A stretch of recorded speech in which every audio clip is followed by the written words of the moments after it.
در اون زمان جسارت کردیم که اسناد خود رو برآوردیم دادیم تا به مینیوس همچون رسما از نام خود ایرا به رسمیت یعنی پیشنهاد کنیم بشناسن.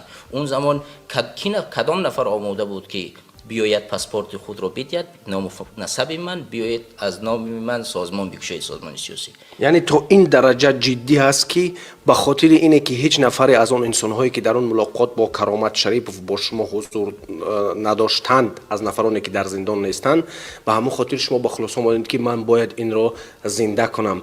اما در اینجا سوال پیش میاد عبیدالله سعیدی، شما یک حرکتی که مثلا چندین سال پیش تشکیل شده بود و یک سازمان و بعدا آهسته آهسته وقتی که شما در سیاست قدم ماندید و این سازمان رو از داخل گروه 24 دوباره یعنی به زندگی آوردید، نمیشد که مثلا یک حزب سیاسی یا اینکه حرکت سیاسی جدا از سازمان جوانان برای تاجیکستان برای احیای تاجیکستان به خاطر نداشتن اختلاف با دیگر مخالفینی که به این نظر هستند که شما این میراثی حرکت سیاسی را دارید دزدی میکنید؟ یعنی همین خیلی فهمیش شده است از دیدگاه بسیاری اشخاصی که بنده با اونها صحبت داشتم.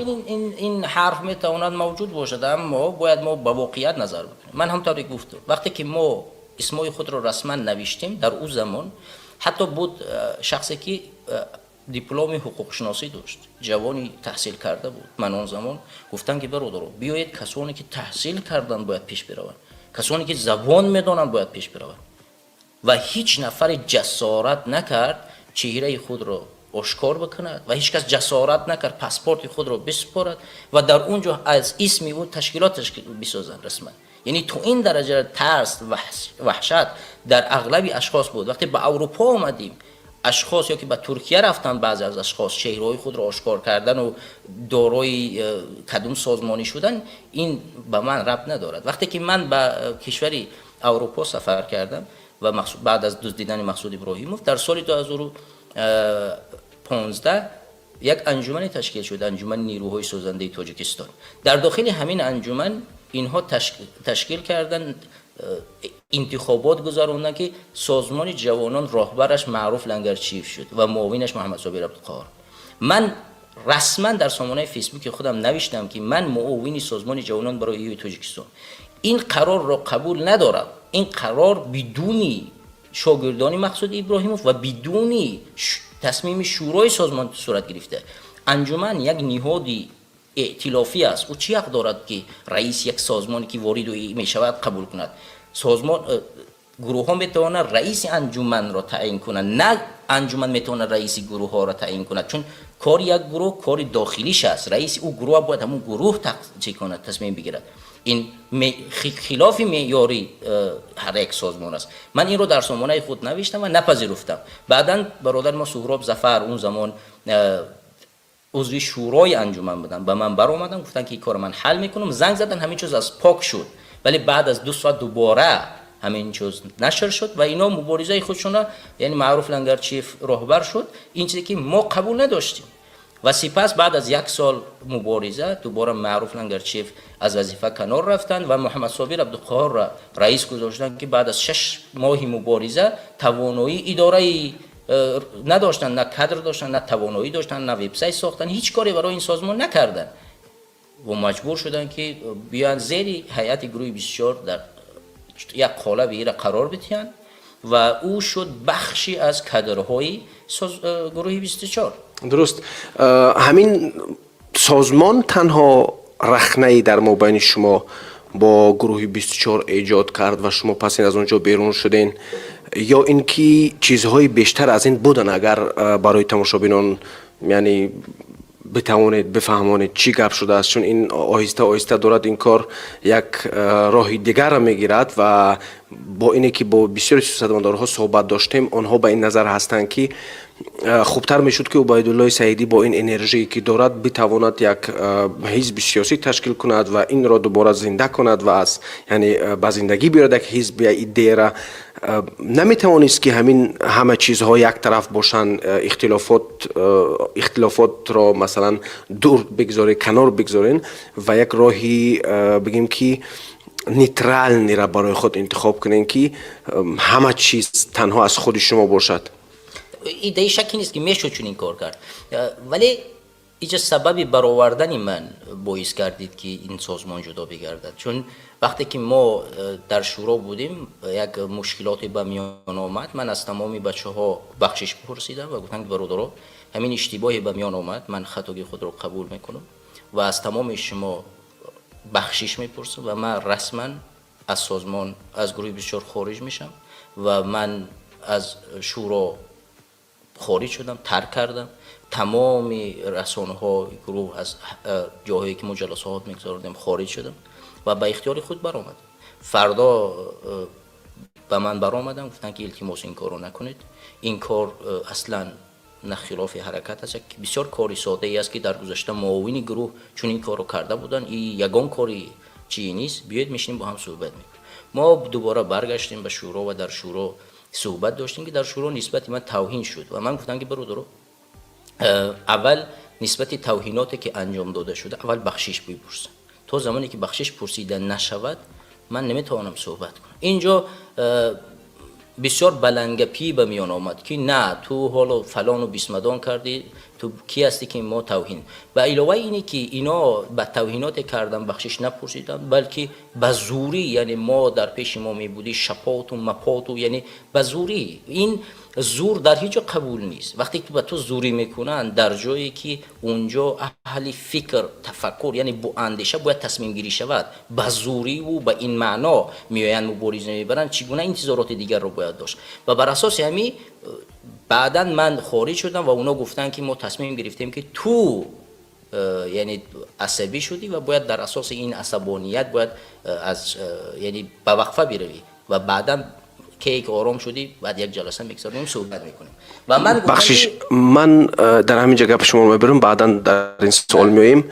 همین که از یادم نرود، همین فرهنگ بخشش پرسیدن و فرهنگی زوری از نگاه شما در کجا در مابین مخالفین پیدا شد؟ یعنی از زمانی که مثلا ما از سال 2012 وقتی که مبارزه را آغاز کردیم آهسته آهسته رسیدیم به یک جایگاهی، همین بخشش پرسیدن و یک مخالف را انجاندن، همین ها از کجا منشأ گرفتن؟ یعنی چی رخنه ایجاد شد در کل در مابین جوانان، در مابین اون اشخاصی که در حزب و حرکت ها یعنی در جریان هستند و با اونها هستند، از کجا همین فرهنگ پیدا شد؟ چرا باید من از شما بخشش پرسم یا اینکه شما از من بخشش پرسید یا اینکه من با شما زور بگویم و شما با کس دیگر زور بگویید؟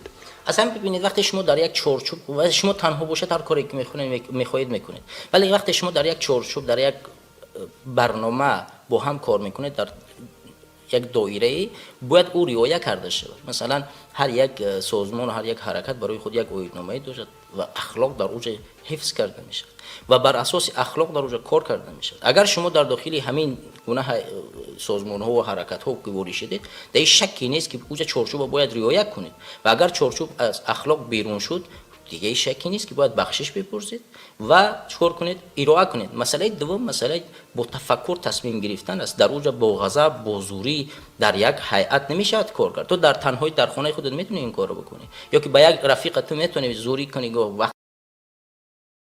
عصبی شوی، ولی وقتی که تو وارد یک حزب سیاسی میشه که آینده یک کشور رو تصمیم میگیرد، تو حقی نداری که با جاغیدن با زورایی کردن با مادر یک نفر دشنام کردن تصمیم بگیری. این در هیچ جایی درست نمی آید، در اخلاق انسانی نیست. بازم بعد از تمام این چیزها باز سوال این طور پاسخ میدن که ما فلان منطقوی ها برای خودمون خنک کردن مادر یک کسی حقارت میکنیم. این باز تحقیرتر از اون حرف دیگرش است. بر اساس همین باید در بعض حالتها وقتی دایره یک حزب وارد میشوی باید چارچوب اخلاق را رعایت کرد تا اینی که یک دیگر فهمی به میان بیاید، نه به زوری. خب یک نفر جنسی میده‌تر دارد، تفکری بالاتر دارد، یک نفر جنسی بالاتر دارد ولی تفکری کمتر دارد، هر دو باید با هم در یک هیئت کار بکنن. اینی که او باید بزرگتر است، باید چه بالا یک خورده و زوری‌تر کند. خب این نفر 10 سال 20 سال تحصیل کرده است، تفکر دارد، اندیشه دارد، کار میکند، همه اطراف حرکت را پیش میبرد. حالا شما که نشسته و کار نمیکنید چرا باید بیاید به زوری نسبت یک انسان ظلم کنید؟ شما فکر نمیکنید که همین نداشتن یک الیت سیاسی در تاجیکستان هم از طرف حکومت. سلام علیکم و رحمت الله و برکاته. برادران و دوستان عزیز گرامی قدر، امیدوارم تان صحت و سلامت باشید. دوستان گرامی، اگر صدای ما در پخش مستقیم باشد بازم بیان اوگاه کنید و انشاءالله امینین برنامه را شروع بکنیم. دوستان گرامی، امیدوارم که هر کجایی که باشین تان صحت و سلامت باشید. من منتظر یک پیام شما در کامنتاری همیشم تا اینی که ببینیم که صدای ما هست نیست. انشاءالله که برنامه رو آغاز میکنیم و امروز موضوع خیلی زیادی است دوستان و انشاءالله که کوشش میکنیم کوتاه‌تر در موضوع گوناگون صحبت کنیم، ولی یک موضوع بسیار وسیعی است که نمیشه کوتاه صحبت کرد، شاید برنامه طولانی تر بکشه. من به همین اساس برنامه رو پیش از وقتش شروع کردم تا اینی که بتونیم طولانی تر صحبت کنیم و امروز شاید برنامه بیشتر دوام میکنه. به خاطر انشاءالله امینه که کوشش تلاش میکنیم که با هم بیشتر انشاءالله صحبت کنیم. برادر صدای ما هست در پخش مستقیم؟ صدای ما هست؟ خب من اینجا پیش از اون که شروع کنیم انشاءالله یک دو سرلغه یعنی سرسخن دارم، انشاءالله این سخن رو میگیم و انشاءالله بعدا برمیگردیم و برنامه رو انشاءالله ادامه میدیم. هست بچه صدای ما هست؟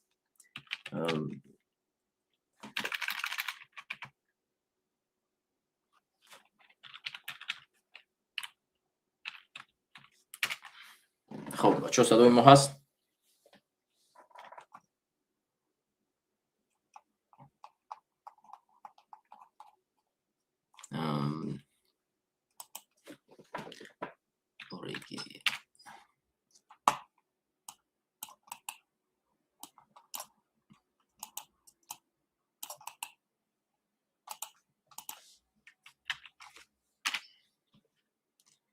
بله. خب بچه صدای ما هست؟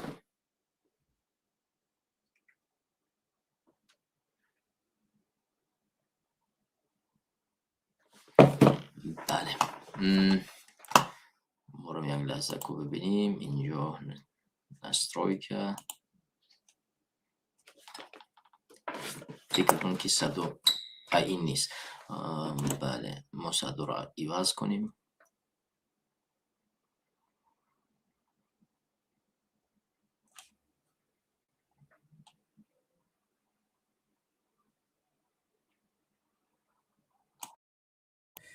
خب صدا، بله صدا رو نو تغییر داده.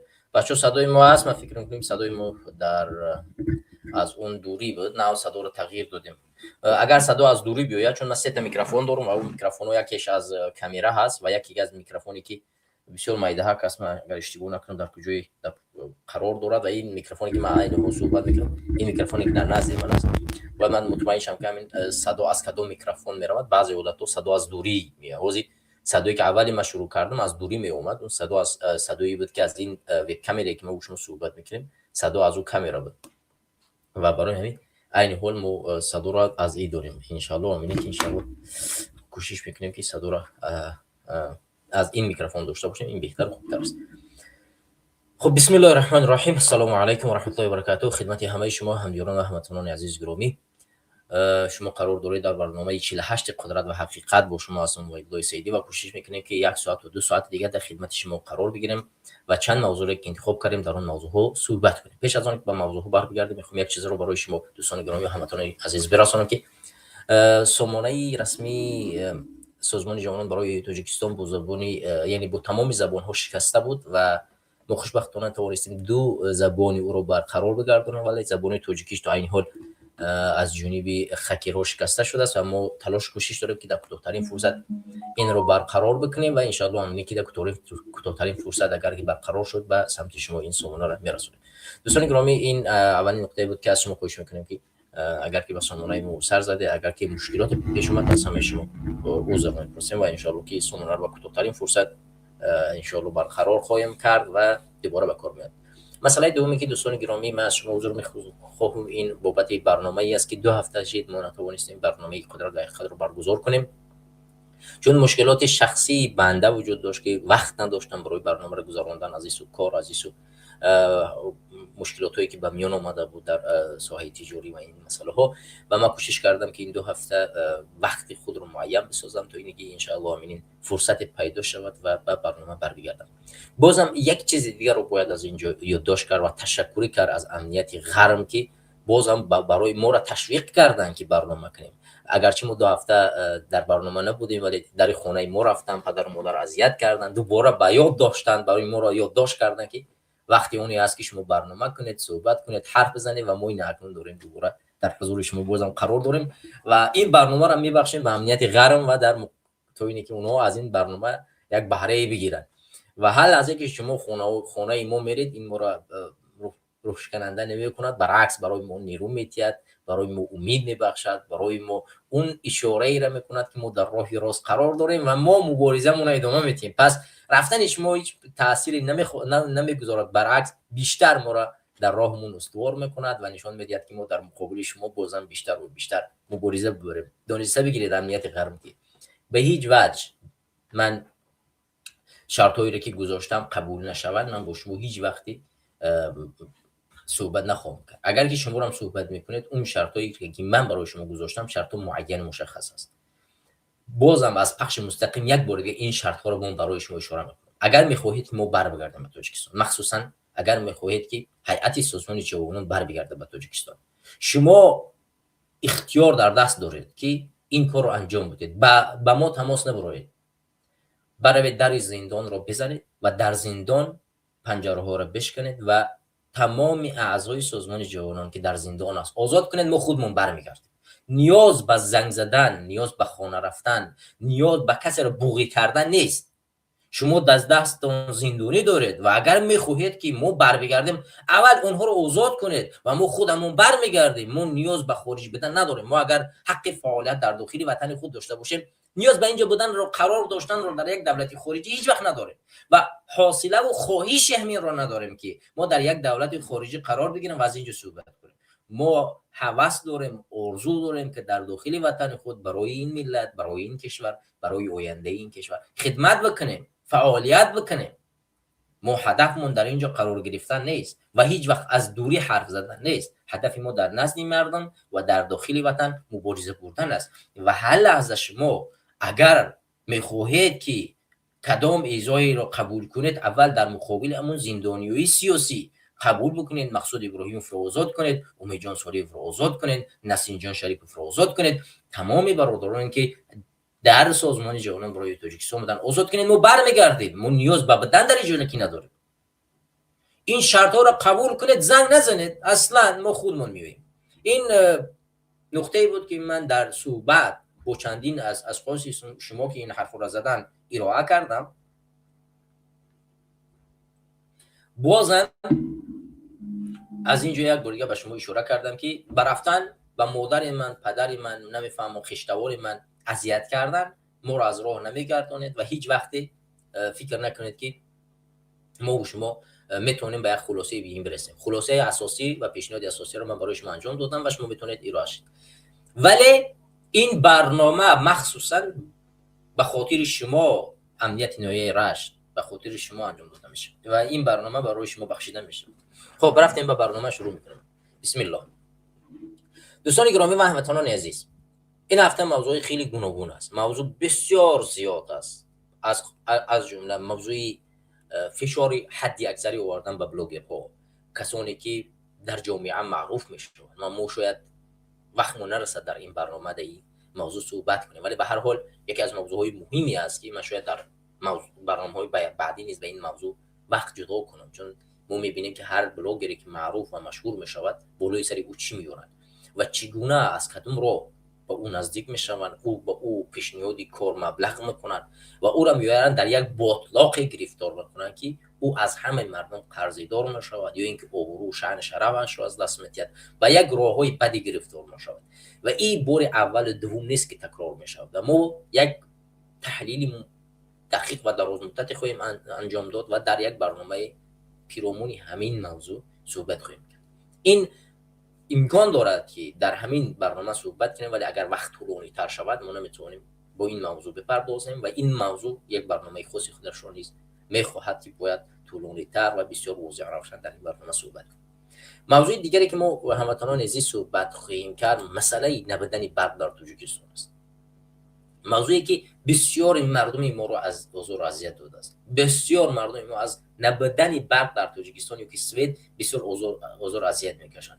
تمام سوهای امروزه برق فرسوده شده است.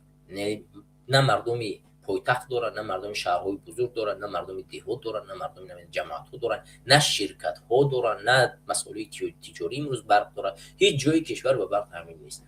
مسئله دیگری که صحبت خواهیم کرد موضوع آزادشوی زندانیان سیاسی کشور بلاروس است که بلاروس توانست یعنی زندانیان سیاسی خود را آزاد بکند با فشار حداکثری آمریکا و زیاده از چند زندانی سیاسی آزاد گردید. و در این موضوع ما چندین اشاره خواهیم کرد که چرا ما نتوانستیم چون فشارها را توسط هر کشور دیگه که باشد به حکومت یمنی رهبری بیاریم. مسئله بعدی که ما صحبت میکنیم مسئله کشته شدن دهها هموطن ما زندانی ما که از جنگ از فدراسیون روسیه به جنگ اوکراین برده شدن و در اونجا کشته شدن و یا پدید گشتن. این موضوع بسیار موضوع حساسی است که ما پیرامون این موضوع باید هر برنامه صحبت کنیم و از شهروندان خود خواهش کنیم که به جنگ اوکراین نروند و اگر در زندانن و در هر کجایی هستن پدر مادرای عزیز زنگ بزنین و فرزندان و خشتوار همسنف نمیفهمم رفیق هر کسی که نباشد زنگ بزنید بگویید که با شما مغشوی نکنن فشار نیارن به هیچ وجه به جنگ نروید. جنگ مال ما و شما نیست و به ما هیچ اثری ندارد، فایده‌ای ندارد و نباید در چنین جنگ‌های شرکت کرد. ما با این موضوع میپردازیم چون میبینیم که در همین جنگ هزارها شهروند تاجیکستان متاسفانه کشته، مجروح و ناپدید میگردند. خب دوستان گرامی، موضوع آخری که ما شاید پیرامونش خیلی کم صحبت کنیم موضوعی که از برادران ما قاری صلاح است که قاری زاهد هست که بعد از بازگشت از مکه مکرمه به تاجیکستان به زندان محکوم کرده شد به علاوه اونی که او عریضه نوشته بود طبق ازاحی ماده 307. او عریضه نوشته بود باید به اجازه خود به تاجیکستان برمیگشت ولی او را به 5 سال زندان محکوم کردند. برای همین ما اینجا شروع میکنیم از موضوع آخر میگذاریم از موضوع قاری زاهد. دوستان گرامی در این موضوع بسیار کوتاه صحبت میکنیم ولی به هر صورت چون من امنیت رشت را در اولی برنامه یک اشاره کردم و گفتم که این برنامه را برای شما میبخشم بر اساس همین ما موضوع را از قاری زاهد شروع میکنیم چون قاری زاهد بسیار یک پرونده معین مشخصی است که به ما ربط دارد که وقتی ما را در خانه‌مون میروند و فشار میارن پدر مادر را که بیایید به فرزندتون فشار بیارید که بر بگردد اینجا این پرونده معین است که در صورت بازگشت ما به تاجیکستان چه اتفاقی میافتد. به همطوری که ما گفتیم وقتی در تاجیکستان زندانیان سیاسی نیاز وجود دارند برای بازگشت ما اصلا هیچ چیزی لازم نیست و اگر شما اونها را آزاد کردید ما خودمون برمیگردیم و نیاز به زنگ زدن نیست. بیاید پرونده قاری زاهد را از رادیوی آزادی به سمت شما من برسانم و این را با هم بخوانیم که قاری زاهد چگونه زندان کرده شد و چرا زندان کرده شد. خب همطوری که شما دوستان در رادیوی آزادی میبینید قاری زاهد را در تاجیکستان به 5 سال زندان محکوم کردند. این پرونده چگونه بود؟ بیایید با هم بخوانیم. من از کردار صادر کرده خود سخت پشیمان بوده صدقاً و صمیمانه افسوس میخورم. میخواهم از مکه مکرمه که برای ادای عمره آمدم به تاجیکستان برگشته به وطن خود خدمت نمایم. از این لحاظ به باوری زیاد و احترام خاص از شما خواهش می نمایم که در اساس دستورهای پرزیدنت کشور مرا از جوابداری آزاد نمایید. این پارچه از نامه زاهد قوتوف یک ساکن دهه ونج به نام رمضان رحیمزاده وزیر امور داخلی تاجیکستان است که از ماه اوگوست به او فرستاده. زاهد قوتوف 30 ساله و از جماعت یزغلام ناحیه ونج به امید آنکه او را به استفاده از یک استثنای کودکس جنایی عفو میکنند به وطن برگشته است. خب دوستان گرامی، به وطن برگشتن قاری زاهد و عریضه پشیمانی نوشتن و خواهش کردن از مقامات، مخصوصا از رمضان رحیمزاده وزیر امور کارهای داخلی تاجیکستان و بازگشتن به تاجیکستان و علاوه بر این به 5 سال زندان شدن است، از چه گواهی می‌دهد؟ در حالتی که قاری زاهد فقط به امر معروفاش در مابین مردم خودشان، در مردم ونج در اونجا صحبت میکرد و در مابین همون مردم خود مردم رو به دین و دیانت دعوت میکرد. هیچ وقت به انقلاب دعوت نکرده است، هیچ وقت به سرنگون کردن حکومت دعوت نکرده است، فقط دعوت کرده است به دین، دیانت و خداپرستی. و این نفر وقتی به تاجیکستان برمیگردد و 5 سال زندان محکومش میکنن. سبب 5 سال زندان کردن قاری زاهد اونی که بخشش پرسید از شما بازگشت و اجرای قانون 307 که شما قبول کردید که هر کس با اختیار خود به وطن برمیگردد عفو کرده می شود یا بخشیده می شود، از گناهش گذشته می شود، چی شد؟ به شما کی باور میکند، اعتماد میکند دیگر؟ وقتی که شما میگویید که هر کسی که به اختیار خود به تاجیکستان برمیگردد او از جنایت آزاد کرده می شود، از جزا آزاد کرده می شود، چگونه شما قاری زاهد را آزاد نکردید؟ قاری زاهد مگر چی گناه کرده بود؟ دعوت کردن در راه دین مگر جرم است در تاجیکستان؟ نگاه کنید او را با چی متهم میکنند. اما با گفته نزدیکانش او را بعدی بازگشت دستگیر کردند و ماه نوامبر امسال به گناه شرکت در سازمان‌های افراطگرا و مساعدت کردن به فعالیت‌های آنها از طریق شبکه‌های اجتماعی به 5 سال زندان محکوم کردند. کدام گروه‌ها، کدام تشکیلات‌ها، کدام سامانه‌های مجازی که همون دلایل اثبات کننده؟ خود در شبکه‌های اجتماعی صحبت این شخص وجود دارد. این نفر هیچ وقت به یگان گروه‌های افراطگرا، به یگان گروه‌های تروریستی، به یگان سازمان‌ها و حرکت‌ها دعوت که نمی‌کند. این شما هستید که با حکومت طالبان که اگر جهان قبولش ندارد شما تروریستش میشمارید همکاری میکنید. تروریست اساسی، افراطگرای اساسی شما هستید. پس چرا قاری زاهد بیگناه رو میبرید به 5 سال زندان محکوم میکنید؟ ای امنیتی نوعی رشت، شما کجا رو نگاه میکنه؟ چرا مرا دعوت میکنید بر بگرد؟ شما قاری زاهد را رفته آزاد کردن نمیتوانید که مرا دعوت میکنید بر بگردم. اول برید قاری زاهد را آزاد کنید. هزارها مثل قاری زاهد را برید آزاد کنید. همین فردا شما اگر کسی که در خارج در سامانه فیسبوکش، در سامانه یوتیوبش، نمیفهمم در یک سفارت شما نامه نوشت که من با اختیار خود برمیگردم، شما نسبتش پرونده باز نکردید، شما نسبتش اصلا هیچ چاره‌بینی نکردید، اجبارش نکردید که ویدیو کند، اجبارش نکردید که هر روز بیاد تعریف توصیف شما را کند. او نیمی همین مخالف خودش برمیگردد، نیمی مخالف میخواد در داخل وطن مبارزه ببرد، نیمی مخالف میخواد در داخل وطن در پارلمان باشد، حزب تشکیل کند، در داخل وطن کار بکند. این وضعیت رو شما باید فراهم بیاورید. کسی دیگر نمیتواند این وضعیت رو فراهم بیاورد. شما میخواهید که این مخالف برگردد، خب بیایید تشکیل بکنید که مخالف برگردد. چرا قانونی عفو باید وجود داشته باشه؟ این چی معنی داره؟ شما میدونید که اینها هیچ گناهگار نیستن، جنایت نکردن. همین قاری زاهد چیکار کرده بود؟ مگر میخواست در تاجیکستان در مقابل شما انقلاب بکند؟ مگر او در روسیه قرار داشت، خودش نمیدونست که میتونن هر لحظه بدزدین به تاجیکستان ببرینش که در مقابل شما برایت گپ زنه. آخه این دروغ ها و سفسفته ها را بس کنید دیگر. هر روز دعوت میکنید که اینو اون باید بر بگردد. آخه آزاد بذارید، مسعود ابراهیم رو آزاد کنید، قاری زاهد رو آزاد کنید، نسیم جان شریف رو آزاد کنید، دههای دیگر رو آزاد کنید، ما بر بگردیم. چی در کاری قدر زندانی ها را زیاد کردن؟ چقدر صفوف این زندانی ها را زیاد میکنید؟ اساس زندانی ها را زیاد کردن صفشون در چیست؟ شما بدبینی دارید نسبت این ملت و این کشور، این دین. ای بس به خدا قسم.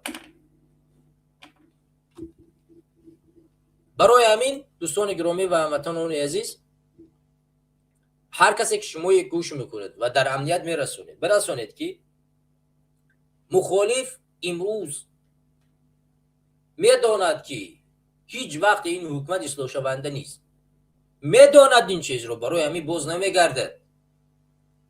با فریب اینها داده نمیشود. اگر این حکومت راست میگوید راستگویی خود را باید اثبات بکند. مثل قاریزایی‌ها امروز در زندان میدونی چقدر هستن، اینها رو آزاد کند. هر کسی که به گناه افراطگرایی زندان شده است، به گناه همکاری کردن بین حزب‌های حزب، بین حرکت و حرکت ها زندان شده است، آزاد کنید بدون چون و چرا. باور کنید همین مخالفا خودشون برمیگردن، همین مخالفا خودشون میرن در داخل وطن کار و زندگی فعالیت میکنن. دیگر بخشش در کار نیست از جانب شما، خودشون برمیگردن.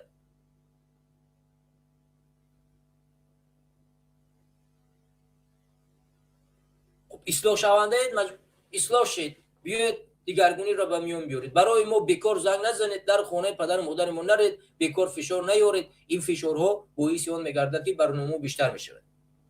بگذاریم به موضوع دیگه برو، چون موضوع خیلی زیاد است، کوتاه صحبت کنیم بتونیم در موضوع صحبت کنیم. موضوع دیگری که ما صحبت میکنیم دوستان گرامی و هموطنان عزیز، مسئله ای است که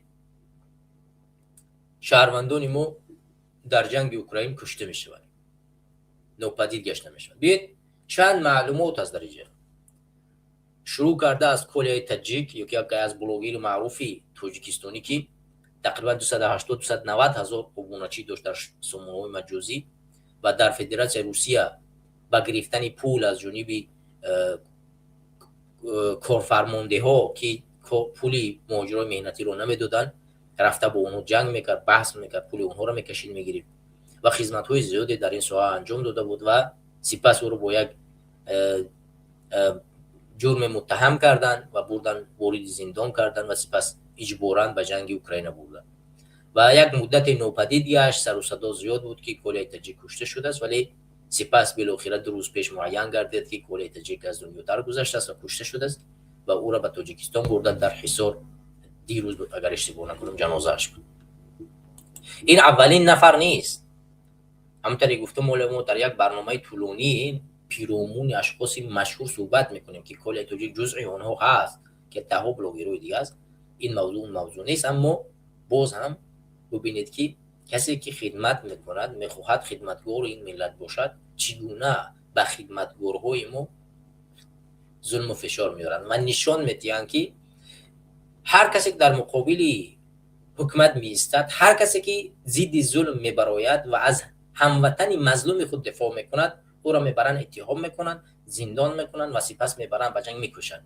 ولی همین نفرایی که کلیه تاجیک براشون خدمت کرده بود، چند نفرش سر و صدا کرد، چند نفرش آواز بلند کرد، چند نفرش خیز حرف زد، معین نیست و مشخص نیست و امروز هم هیچ نفر از اونها صدا بلند نمیکنن. این نشانه چیست؟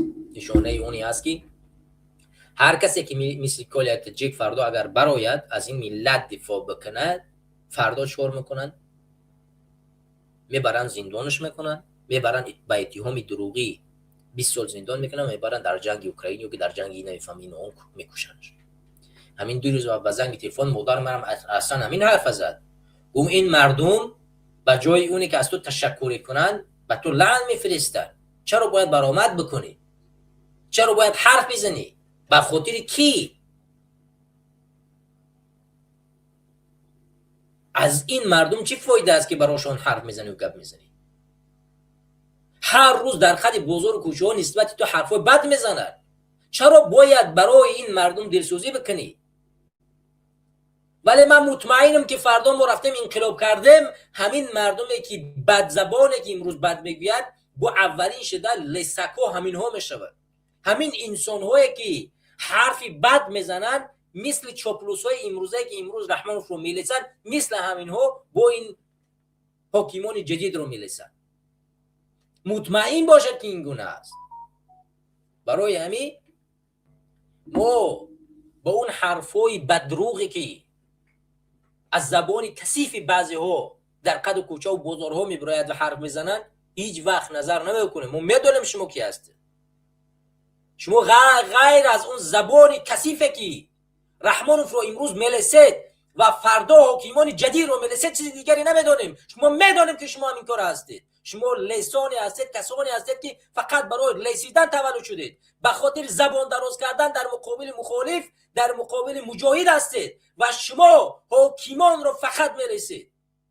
شما دیگه جسارت ندارد از اون بالاتر کار بکنید. شما را مادرانتون هم این گونه بودن که این گونه تولدتون کردن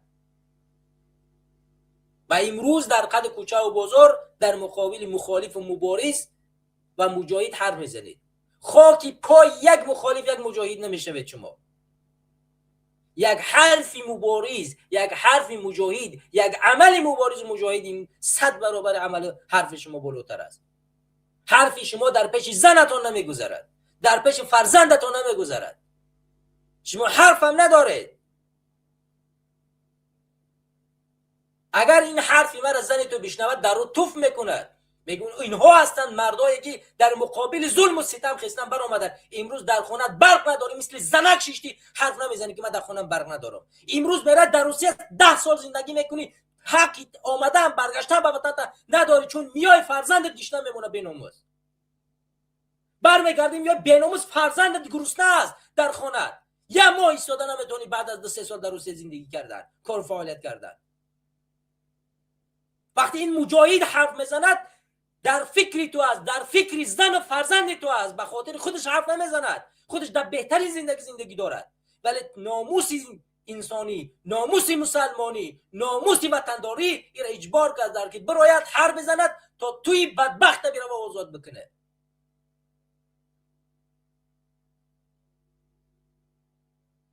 شما کدام دین را میپرستید؟ کدام ایمان را میپرستید؟ شما چیکار میکنید اصلا؟ ننگ است برای شما مرد بودن. اگر من ندانستم شما دخترت، شما زنت، من این حرف رو نمیزدم. مردهای زن صفتی هست در قدی کوچه و بزرگ این حرف رو میزنید. حد امکان توانایی دفاع کردن نداری، همون زبانی کسی فترا نگاه داشتن نمیتوانی. آخه زنی تو همین حرفی مرا فردا بشنود چی بگوید در روی تو؟ برق ندارد، در بر شوهرش نیست، پدری فرزندش در بر فرزندش نیست، نون او نمیفهم خوراکوارش فراوان نیست.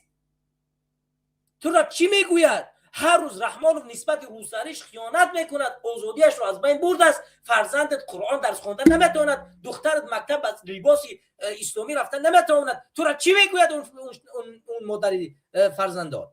اون زن چی میگوید تو را؟ تو را میگوید مرد تو نیستی، مرد تو نیستی، تو کثیف بی‌ناموس، شعار نداری، این مردی نداری، تو انسانیت نداری. تو را چی میرسد در مقابل یک مجاهد حرف زدن؟ ننگ بر تو، بر این تاجیک مسلمان. ننگ. هموطن تو امروز میرود در خاک اوکراین از زندان مجبوری برده کشته میشود، شاید دادری تو باشد. از همین ناحیه ایرش زیاده از 10 تا نفر را روان کرد، 10 تا تابوت روان کرده. او شاید بچه عمک کسی باشد، فرزند کسی باشد، شوهر کسی باشد، دادر کسی باشد، فرزند کسی باشد. به ناموس. اگر من اینجا حرف نزنم، اگر اینجا من مبارزه نبرم، دههای دیگر مثل من جهاد نکنن، مبارزه نبرن، هر روز این ملت رو میبرن میکشن، زندان میکنن بدبخت. حال ما هستیم که بیشتری تعداد اشخاص رو سراشون میزنیم، روحیه‌شون رو عوض میکنیم که نروند در جنگ شرکت نکنن، نروند در فلان جا کشته نشود.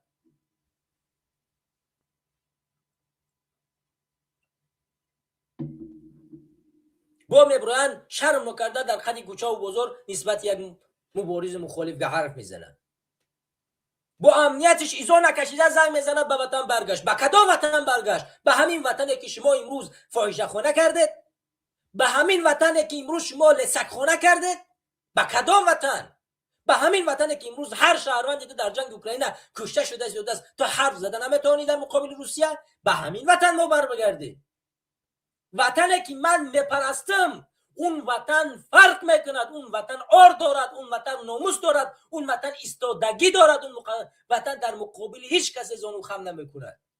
اون وطن رو من میخوام ببینم، اون وطن رو من میپرستم.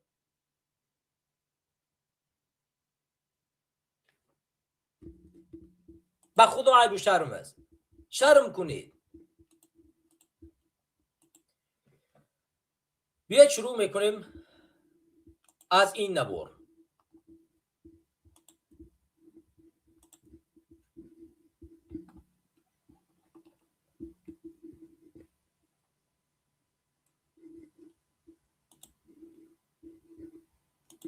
тоҷикистон ҷаҳонгир пулодов як шаҳрванди тоҷикистон дар ҷанги зидди украина бедарак шудааст. ба гуфтаи наздиконаш ҷаҳонгири 32-соларо ҳанӯз ҳангоми адои ҷазо дар муассисаи ислоҳии вилояти Владимир ба сафи нирӯҳои Русия ҷалб карда аз он ҷо ба ҷанг дар зидди Украина равон карданд. من به کماندیرش زنگ زدم. آنها گفتند که هیچ کمکی کرده نمیتوانیم و یگان معلوماتی نداریم. به وزارت مدافع این کشور زنگ زدم. آنها هم گفتند که به نام و نشان گم شده است. манучер нақл кард ки то анҷоми муҳлати ҷазои бародараш тамагӣ 3 моҳ монда буд ва умед боист моҳи октябр озод мешуд. аммо охири моҳи июл ҷаҳонгир ба онҳо занг зада хабар додааст маҷбур шуд шартномаро имзо кунад. манучер бовар дорад ки бародараш таҳти шиканҷа ба ҷанг рафтааст. ӯ мегӯяд дар яке аз тамосҳо ҷаҳонгир ашки чашмашро дошта натавониста ба ин кор иқрор гаштааст. дар яке аз паёмҳои видеояш ҷаҳонгир пулодов гуфтааст ки дар як полигон қарор дорад ва алоқа дар ин ҷо мушкил аст. صبح ساعت 4 برآمدیم تا حالا راه می رویم. گفتن شاید ساعت 12 به خانه برگردیم. همینطور در این پلیگان سرگردانیم. در اینجا علاقه خیلی بد است برادر. تو می نویسی اما من جواب دادن نمی توانم چون در پلیگان علاقه قطع می شود و بالای تپه می برایم کمی می آید. پایان می فرایم تماما ناپدید می شود. همین خیلی است وضع. дар паёми охирини видеоӣ ӯ ба бародараш хабар додааст ки рӯзҳои наздик онҳоро ба ҷанг ворид мекунанд.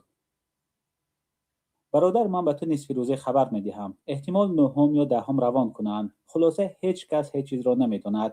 من به تو بعد انیق می گویم. حاضر ما می گردیم همین کار و وظیفه‌های نو را می آموزیم. فهمیدی برادر؟ ба гуфтаи манучер бародараш ба қисми низомии 11740 фиристода шуда буд ки ба бригадаи мотопиёдагарди 164 тааллуқ дорад. кори ин қисм ҳамла будааст. бародари ҷаҳонгир ҳадс мезанад ки шояд вай дар ҷанг захмӣ шуда бошад, зеро ҳамаи талошҳояш барои дарёфти маълумот нисбати ӯ бенатиҷа буданд. هم خدمت‌هایش میگویند که 5 نفری آنها را برای وظیفه روان کرده بودند. 4 نفر هم خدمت‌هایشان برگشتند. همه آنها تاجیک بودند و من نقل کردند که گویا به جهانگیر درون حمله کرده است. او افسیده است و هم خدمتش رد او را گرفته است. بعد از چند روز آنها به جای حادثه برگشته دیدند که نه جسد و نه استخوانی از وی نمانده بود.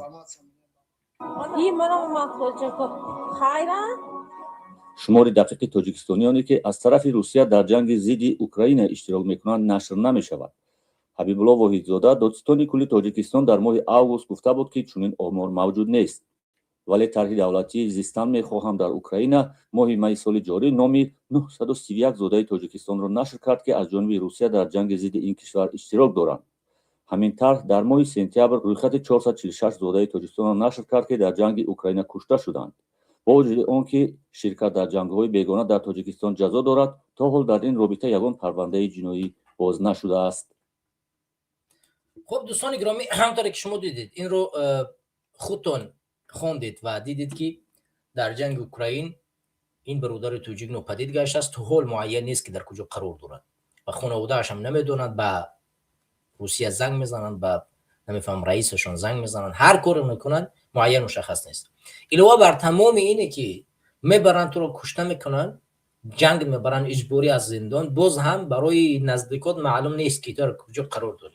هر روز مادر این فرزند در آزار و اذیت قرار دارد که فرزند من در چه حال قرار دارد. شما یک بار تصور کنید خودتون رو در جای همین مادر، فرزند شما با چنین حالت گرفتار میشد، چگونه در آزار و اذیت قرار داشتید؟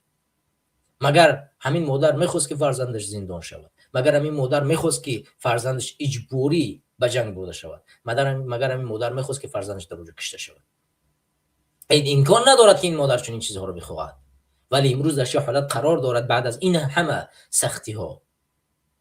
برای همین برادران و خواهران گرامی، وقتی که ما اینجا مبارزه میبریم از شما خواهش میکنیم همه این حرفای ما هدفمندانه است و ما میخواهیم سری راهی چنین وضعیت را بگیریم که آینده حکومت مسئول شهروندان خود باشد و اجازه ندهد که هر کشور دیگری بتواند از نیروی مردمی ما استفاده کند، از جمله روسیه که ما را جزء خودش میداند، اگر نمیروید اجباراً من شما رو میبرم. این چگونه حکومت داری است؟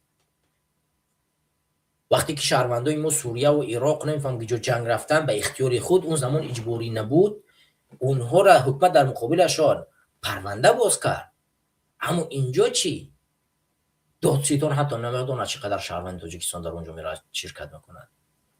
آذربایجان به خاطر دو شهروند خودش که شهروند روسیه داشتن با روسیه برخورد خیلی سنگینی کرد. اما حکومت امروزه رحمانوف چی؟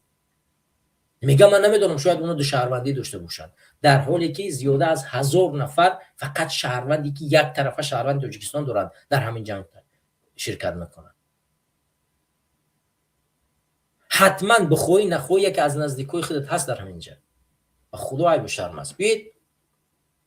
بیاید مسئله دیگر رو ببینیم. این چی دیگر رو شد؟ نوار دیگر شد. خب این نشد ببینیم. همونطور که شما ببینید در اینجا یک شهروند دیگری تاجیکستان هست، شبنم اودینزاده، ساکن دهه کوسترشی شهر پنجکت میگوید که برادر 25 سالش لایق اودینزاده ماه دکمبر سال 2023 از طرف روسیه به جنگ ضد اوکراین برده شد. از آن زمان تا حال بی نام و نشان است. او مرده بودنش را میگویند، نه زنده بودنش را، نه مرده بودنش را میگویند، نه زنده بودنش را. شکایت کرد روز 14 دکمبر در صحبت با رادیوی آزادی. مقامات تاجیکستان در باره بیدرک شدن این زاده جمهوری حرفی نمیگویند. جانب روسیه نیز خبر نداده است. جستجوی ما نشان داد که نام لایق اودینزاده در فهرست زرخریدان از تاجیکستان نیست. این رویخط را برنامه دولتی زیستن میخوان در اوکراین تهیه کرده است و نام صدها زاده تاجیکستان در بر میگیرد. شبنم اودینزاده میگوید که حالا در مسکو است و منتظر پاسخ مقامات روسیه. هرچند به گفتهش نمونه دینکه هم سپردند تلاش‌های او برای یافتن برادرش تا این دم به نتیجه مانده است. خب با نقل این ساکن پنجکن برادرش لایق اودینزاده 2 سال قبل بر اساس وعده مقامات روسیه که بعد خدمت در ارتش چه آن کشور زود صاحب شهروندی و شناسنامه روسی خواهد شد به جنگ ضد اوکراین رفته است. شما ببینید با وعده اونی که شهروندی روسیه می شود در کوتاه‌ترین فرصت خسته از به ارتش رفته است تا اینکه که خودش را چکار کند در اینجا هلاک کند.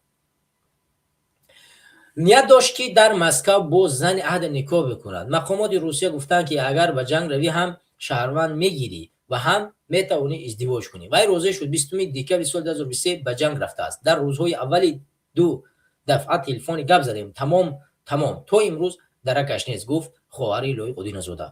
مصاحبه ما افزود که پدر و مادرش بر وقت فوتیدن و این حالت برادرش را مجبور کرد که پس از حق ختم مکتب میانه در جستجوی کار و معاش خوب به روسیه رود و اکنون بینام نشان است. در هر صورت تا زمان معلوم نشدن زنده یا مرده بودن برادرم در مسکو میمونم، گفته است همین خواهر ما شبنم.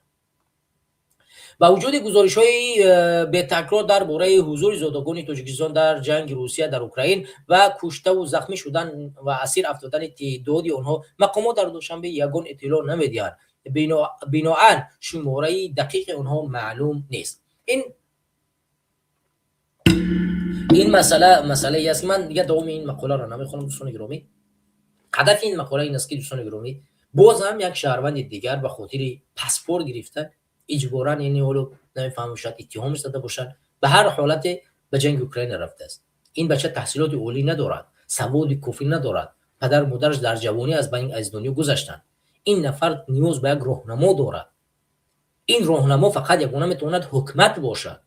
حکومت راهنمای مردمش میتواند باشد. روحانیان این کشور میتوانند راهنمای این ملت باشند. اما امروز فضا در دست کی خورده است؟ در دست کدام شخصیت ها؟ و اینا هم که من و تو و کشوری من و تو رو به اینجا آوردن رساندن. بیایید مسئله دیگر رو ببینید.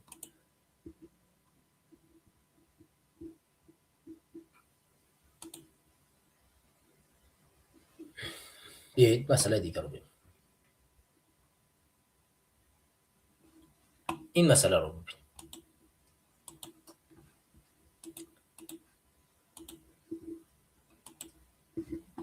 این مقاله جدیدی است که در اینجا نشر شد. بیاید ویدیویش رو تماشا کنیم.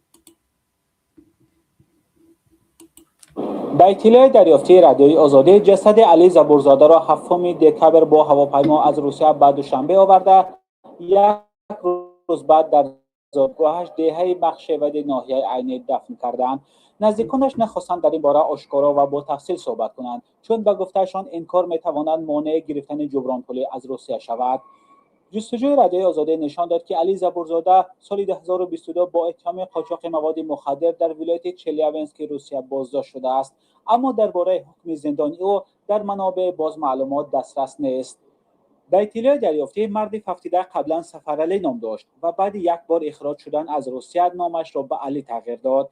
یکی از همدلی‌های علی زبورزاده به رادیوی آزادی گفت وی دوام قریب 10 سال اخیر در روسیه کار و زندگی میکرد. همسر و یک پسر علی زبورزاده در دهه مخشه‌ود ناحیه عینی بودند. پسر مرد 17 14 ساله است. نام زبورزاده در رویخط تاجیکستانی‌هایی است که از طرف روسیه علیه اوکراین می‌جنگیدند. این رویخط از سوی طرح زیستن می‌خواهم در اوکراین تهیه شده ماه سپتامبر امسال نشر شد.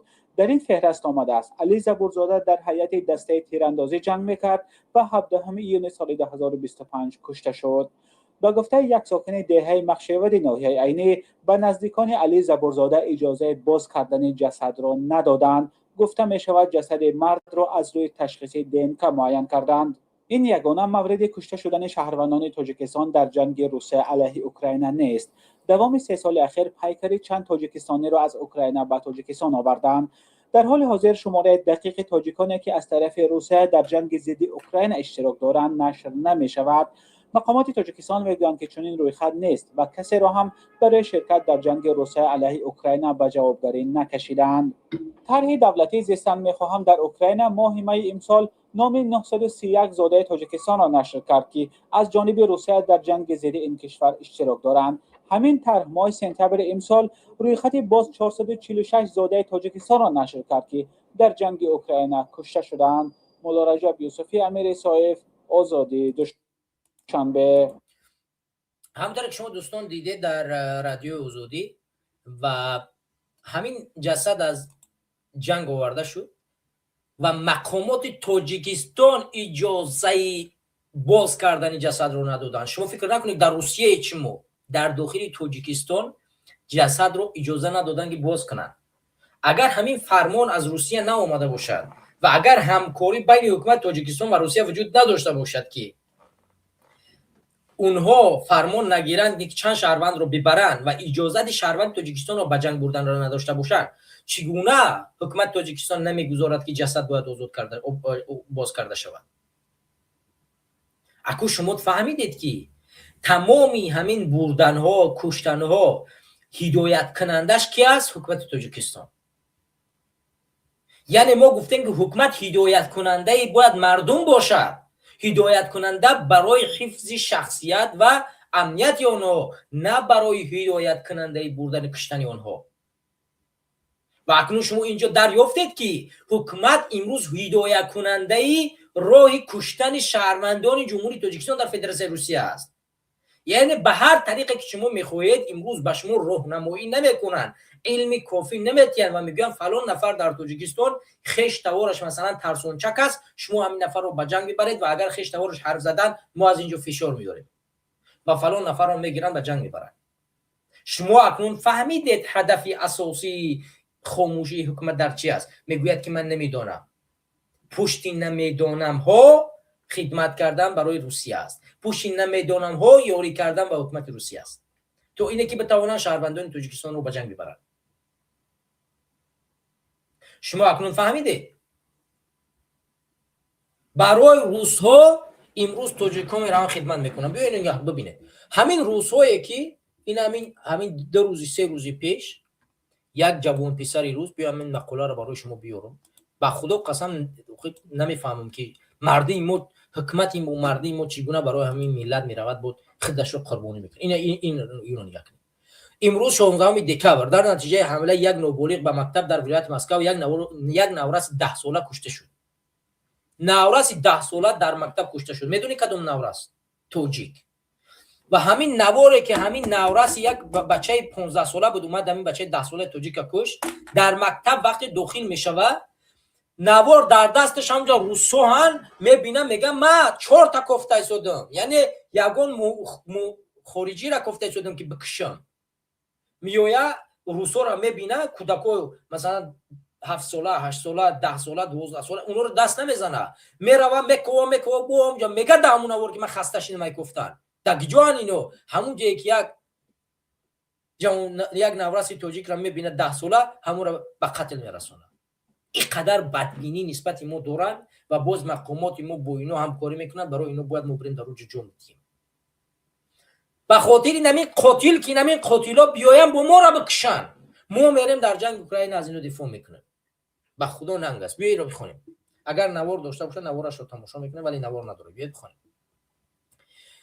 بنا به گزارش بخش روسیه رادیو آزادی حملهگر نابالغ به کرد به مکتب در ناحیه اودینسووا وارد شده اول پاسبان و سپس یک پرستار را تیغ زده است نورس کشته شده که از او رسانه‌های روسیه قابل جان نام بردن تاجیک است و بر اثر زخمی و عمیق جان داده است مادر او در همین مکتب فراش بوده است یکی از همسایگانش این عائله به رادیو آزادی گفت که این زن پس از مرگ شوهرش 2 فرزند را به تنهایی بزرگ میکرد ریاست امور داخلی مسکو میگوید که حملهگر دستگیر کردند رسانه‌های روسیه نوشتند که او در صف 9 میخواند بنا بر مرامنامه‌ای که او به همسنفانش فرستاده است پیرو نجات پرستا بوده مرگ مسلمانان یهودیان ضد فاشیستان و لیبرال ها را شعار خود نامیده است در اینترنت ویدیویی که حملهگر برداشته است نشر شده او هنگام روبرو آمدن با گروهی از خوانندگان و معلمانش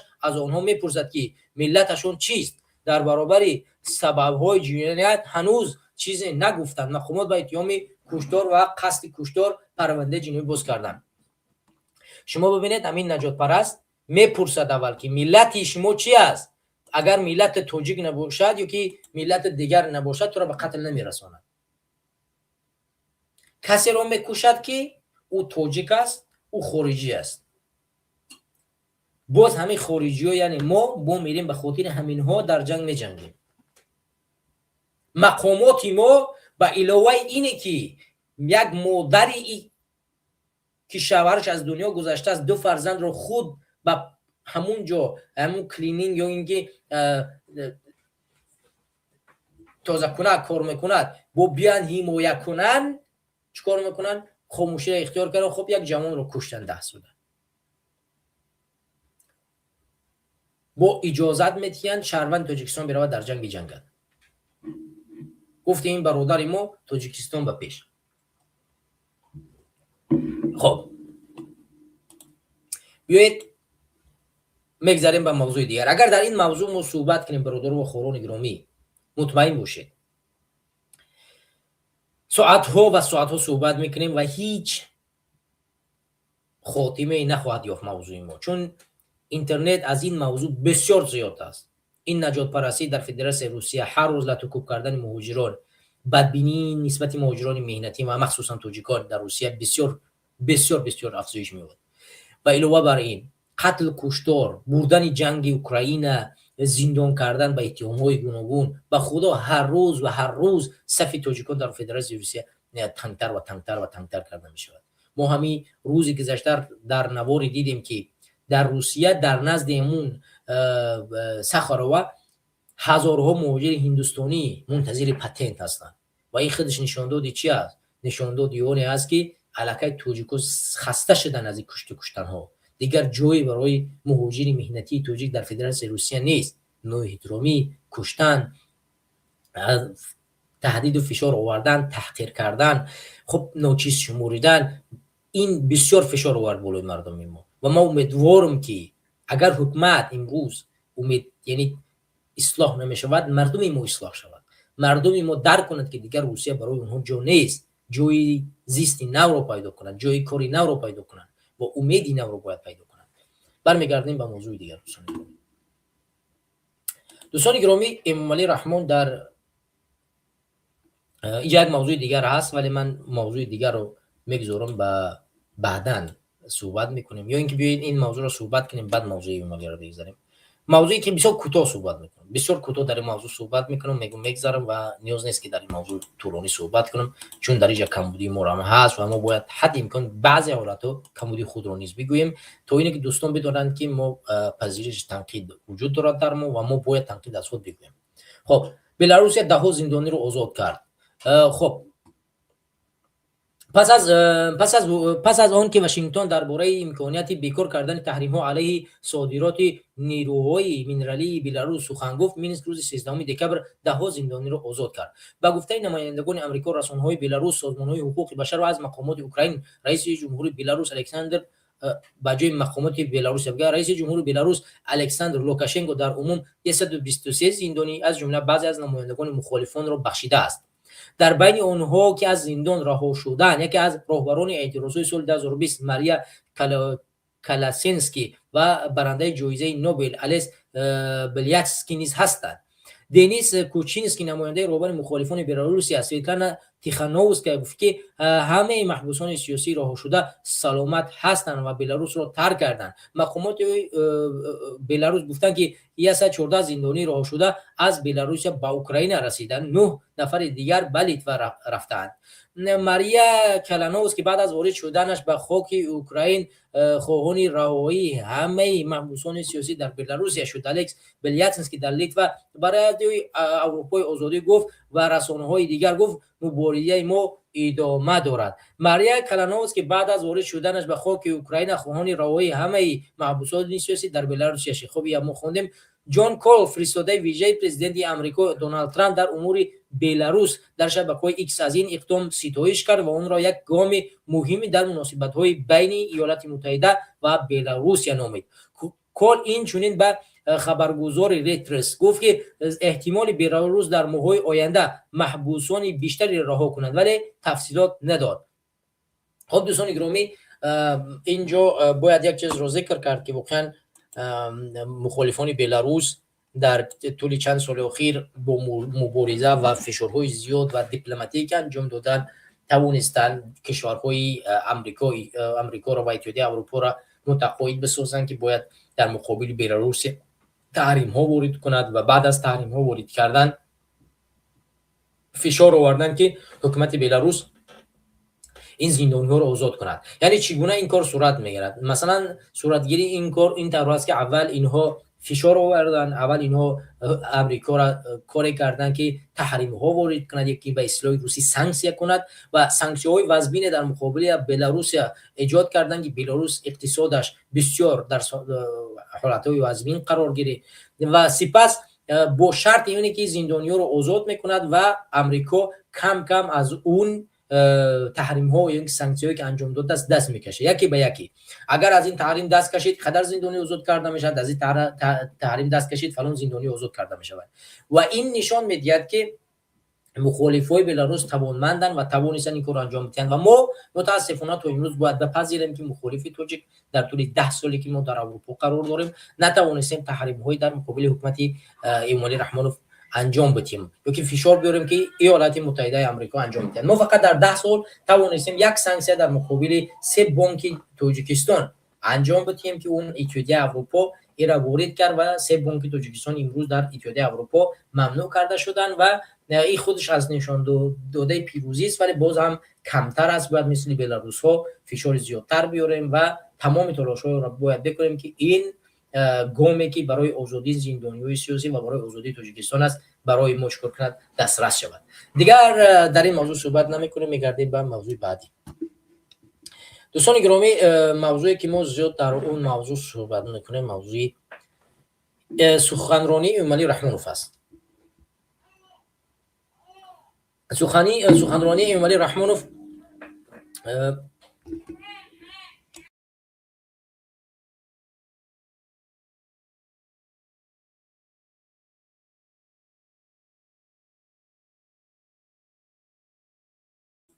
خب دوستان گرامی ببخشید لازمه میکروفون رو خاموش کرده بودم. خب برمیگردیم به همین موضوع.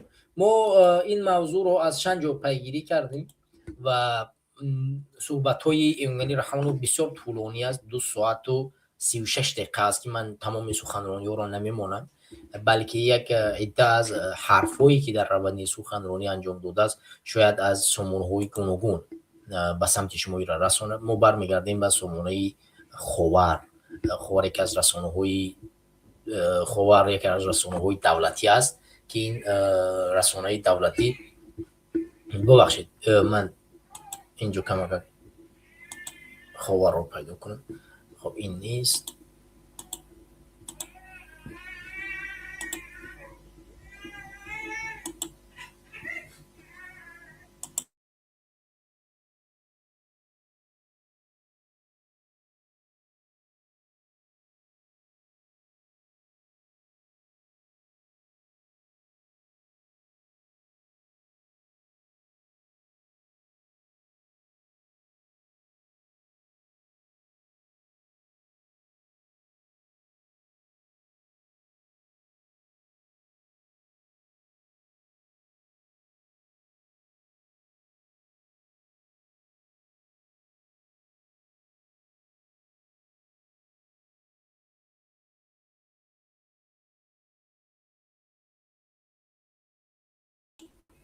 خب دوستان گرامی، بخش ما یک زمان اینترنت درست‌تر کردیم چون اینترنت مشکل ایجاد کرد و ما مجبور شدیم که مسئله اینترنتی رو حل بکنیم و دوباره به برنامه برگردیم. اینجا مسئله امید خاور در ما اگر وارد شیم، در امید خاور چندین سخنرانی اومد رحمان کوتاه نوشته بودن ولی ما حالا خب اینجا نیست. امید خاور به نظر اگر اشتباه نکنم شاید اندی باشه. بله، برمیگردیم به سامانه فیسبوک و در سامانه فیسبوک اینجا دوستان گرامی در وقت برنامه در فیسبوک ننویسید و امکان دارد که نامتان برایت و اگر دوست دارید ما تماشا دارید در فیسبوک ننویسید. خب اینجا که شما میبینید در داشتش اگر صلح و ثبات نباشد یگان نقشه اینی که عملی نمیگردد. امالی رحمان در سخنرانی خود در پارلمان 16 ماه دکبر 2025 صحبت کرد. یعنی اگر صلح و ثبات نباشد یگان نقشه اینی که عملی نمیگردد. همین کلمه امالی رحمانوف تقریبا کلمه یعنی جمله جدیدی نیست. تقریبا در طول 30 و چند سال حکومت رانیش و همیشه از این حرف میزند و همیشه بیان می‌دارد که اگر صلح و ثبات، این صلح و ثبات بدون نبودن امالی رحمانوف در تاجیکستان باقی نمیماند. مگر صلح و ثبات یگانه شما هستید جناب رحمانوف؟ دیگه غیر از شما کسی نیست. هر کس میتونه شما یک انتخابات آرام رو آزاد رو برگزار بکنید، یک نفر دیگه بیاد پرزیدنت شود، تمام بره اون صلح و ثبات ادامه پیدا میکنه. چرا باید انتخابات و دروغگویی‌های شما چور کند ادامه بیابد؟ زمانی در سخنرانی شکر فکر نکنم در دقیقه 15 است بیان داشت که یک از نقطه‌های مهمی که در سال 2025 انجام داده شد برای تاجیکستان، نقشه اساسی که ما توانستیم انتخابات پارلمانی بگذرونیم، یک انتخابات پر از دروغ. نمیشه که یک انتخابات آزاد رو میگذروندید. شما گفتید که انتخابات شفاف است و در حالی که در پارلمان همه از اعضای حزب خلق دموکراتی است. انتخاب شفاف همین است. مگر اگر شما یک انتخابات شفاف پارلمانی میگذروندید و یک انتخابات شفاف کوتاه مدتی پرزیدنتی میگذروندید و پرزیدنت پارلمان تغییر پیدا میکرد، هیچ گونه جنگ و یعنی بی‌ثباتی در مابین نمی اومد و شما باعث جنگ آینده تاجیکستان خواهید شد. در گذشته باعث جنگ بودید و امروز هم باعث جنگ آینده میشید. دوم نقطه، از ماه سپتامبر سال 2026 معاش کارمندان سوهای معارف 25 زیاد می شود. امالی رحمانوف ما بسیار خوشحال هستیم. 25% نی، باید 50% یا 100% باید زیاد شود. باید یک آموزگار نه کمتر از 400-500 دلار با امروزه معاش 500 دلار کمی کم باید بگیرد. 5000 تومان کمی کم باید یک معلم 5000 تومان معاش بگیرد که او با فرزند بتواند درس بدهد، غیر از مکتب کار دیگری کرده نتواند، نرود باغداری کند، نرود تلبندگی کند، نرود تکثیرانی کند. باید بتواند با اون 5000 هم کار کند هم فکری آزاد داشته باشد. معلم با 25% که شما برو میکنه چی است؟ خوشحالیم که همین رو انجام دادید. ولی علاوه بر این باید یک معلم نه کمتر از 5000 تومان و امروزه معاشی که داده می شود باید داده شود به یک معلم. تو خانواده یک معلم فشار نیارد به اون معلمی که معلم رود با مجبوری در اینجا اونجا کار کند. در شهر دوشنبه مرکز بین المللی نوروز تأسیس داده شود. این یعنی چی؟ نوروز مگر به مردم چی میدهد؟ یک جشنی میلیه که خب مردم او را سالها جشن گرفتن با جشن میگیرن. این چی معنی دارد که باید نوروز جشن گرفته شود؟ خب مردم میدوند نوروز چیست. این چیزی جدیدی نیست که را باید به مردم و مردم تاجیکستان معرفی کرد. نوروز رو همه مردم میدوند، عنعنه‌اش رو هم میشناسد. و این رو معرفی کردن به مردم چی معنی دارد؟ این منطق ندارد دیگه. این چیزی یه روزه و دو روزه نیست.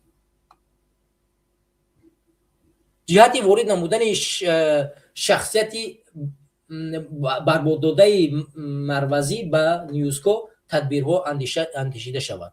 ولی ایوان رحمان پایان داد که باید در یونسکو با این سنون هم دروغایی که هم از سال ما امسال ذهنی صنعی رو در یونسکو در چی در شناخته شدیم، ذهنی صنعی در سازمان مللی و در یونسکو نمیفهمم گوشتین رو جای کردیم، در فلان جا فلان رو جای کردیم، گویا که اسم پیشنهاد تاجیکستان شناخته. تاجیکستان نباید پیشنهادش شناخته شود. تاجیکستان باید با تکنولوژی جدید معرفی کرده شود. این حرفایی که در یک جا پیشنهاد میکنی دیگران پیشنهاد رو قبول میکنن که میدونن. مثلا من یک پیشنهاد کنم یک نفر ماشین بسازد، خب مرا میشناسن یا کسی که ماشین ساخت؟ البته کسی که ماشین رو ساخت، کسی که ماشین رو ساخت سمدار شد، کسی که ماشین رو ساخت با کشورش پیشرفت کرد. با پیشنهاد من چی؟ با پیشنهاد هیچ چیز عوض نمیشود. عمل میتواند تغییرات را در جامعه وارد کند. باید ما بتوانیم عمل بکنیم در جامعه خود. خب باز در ساحه پیریه ها صحبت کردن که ساحه پیریه ها ما برنمیگردیم. یخها آب شدن بیسمدان، دروغ های همساله ایمالی رحمانوف. در اینجا سال 2027 ارگردت سیمی روغون به کار در آورده می شود و استقلالیت انرژتیکی پورا تامین می گردد. یعنی ایمالی رحمان باز هم یک بار دیگه وعده داد که در تاجیکستان دیگر برق تامین می شود و قوه برق دائم در تاجیکستان از سال آینده تامین کرده می شود. در حالی که من تقریبا حساب حساب کردم از سال 2000 ایمالی رحمانوف نه کمتر از 20 مرتبه وعده استقلالیت انرژتیکی در سال آینده را دادگی است. همه سال. یعنی شما فکر کنید زیاده از 20 مرتبه میشه که یک سال امکان داره که نگفته باشه، ولی تقریبا 20 مرتبه زیادتر وعده استقلالیت انرژتیکی را دادگی است. در همین سال 2020 سال 2000 است طرف 2001 طرف همه سال درون، مخصوصا سال گذشته 2022 بود اگر اشتباه نکنم، بسیار وعده قوی داده بود که سال گذشته استقلالیت انرژتیکی به وجود میاد. ما اگریگاتری نو رو چیکار میکنیم؟ تشکیل میکنه و بعد از این استقلالیت انرژتیکی به میان میاد. خب این اگریگاتری نو هم به کار در اومد امسال، ولی چرا بازم به دست نیامد؟ برای همین اینجا بازم گفته است که سال 2027 بازم یک سال دیگه بازم مردم منتظر شود. حالا بیاید ما با این برمیگردیم به اون مقوله دیگه. بیاید اینجا ببینید، اینجا را نگاه کنید، نوار را تماشا کنید مردم در چه حالته. این داخل دوشنبه است، شما فکر نکنید این نوار از ده و کوچه است. تماشا کنید خانه های این نوار روز ما به سمت شما میرسونم. دوستان گرامی این نوار را تماشا کنید. ولی با این نوار با این خونده ها باز دوباره برمیگردیم، ولی من یک نوار دیگر را به سمت شما برسونم. این نوار را شما تماشا کنید تا حلاوت برید. این نوار در داخل دوشنبه است، در جای دیگه ای نیست.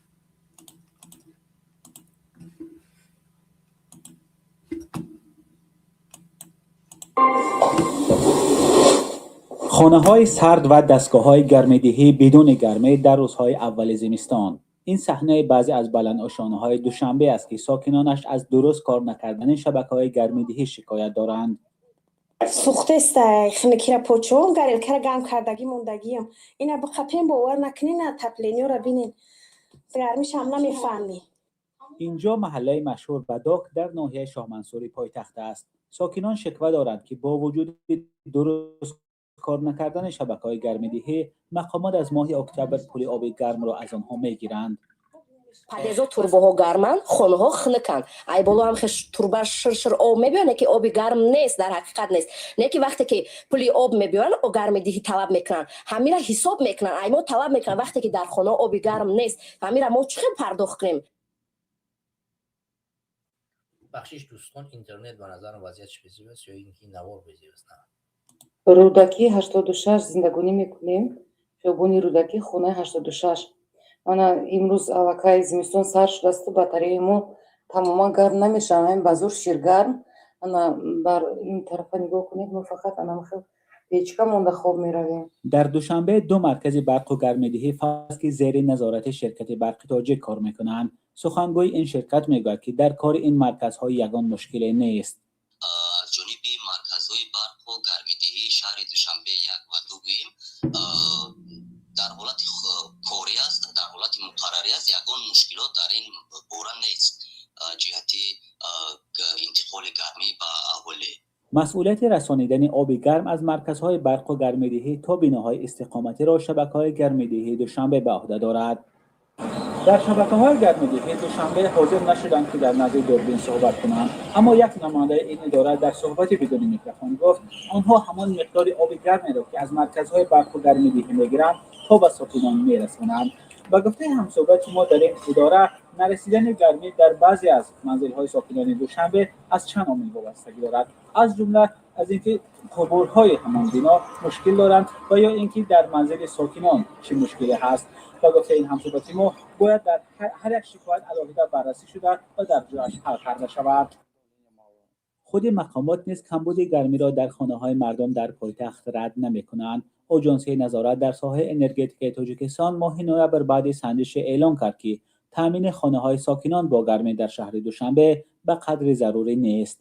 به اطلاع آژانس در اکثر محله‌های ناحیه‌های اسماعیل سامانی و شاه منصور دوشنبه معیارهای مقرر شده گرمی رعایت نمی‌گردد. موسم گرم‌دهی در شهر دوشنبه آخر ماه اکتبر شروع شد. مقامات و هم متخصصان تامین ساکنان بلندآشانه‌ها را با گرمی یک راه صرفه نیروی برق می‌دانند، ولی مسئله اینجاست که مردم فعلا هم از نارسایی برق رنج می‌کشند و هم از کمبود گرمی. دوستان گرامی، این نواری بود که از رادیو آزادی به سمت شما رساندیم و شما دیدید که در تاجیکستان امروز گرمکنی در عموم در کشور ما، یعنی در پایتخت وجود ندارد و علاوه بر همه در تمام مناطق تاجیکستان امروز برق لیمیت دارد، یعنی مردم با برق تامین کرده نشدند، مردم با برق تامین در عموم نیستند. من چند روز پیش با یکی از تاجرها صحبت داشتم. اون نفر گفت که ما نمیتوانیم در یگان ساحه، نه مثلا من امروز میخوام در فلان شرکت باز کنم، من نمیتوانم این شرکت رو باز کنم. چرا؟ چون ما با برق تامین نیستیم. من چگونه شرکت باز کنم در حالی که من میدونم که با برق باز همین شرکت های من کار نکرده شدن، اصلا کار نکرده شدن، چون برق ندارن.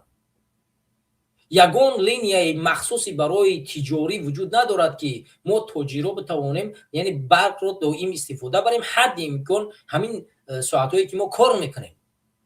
در ساعتی که برق هست ما کار نمیکنیم. وقتی که اینا بعد از شام برق میتین، ما تجارت ما روزانه است، ما دیگه در خانه مزمان، یعنی کاملا تجارت های ما امروز بسته است چون لیمیت برق وجود دارد.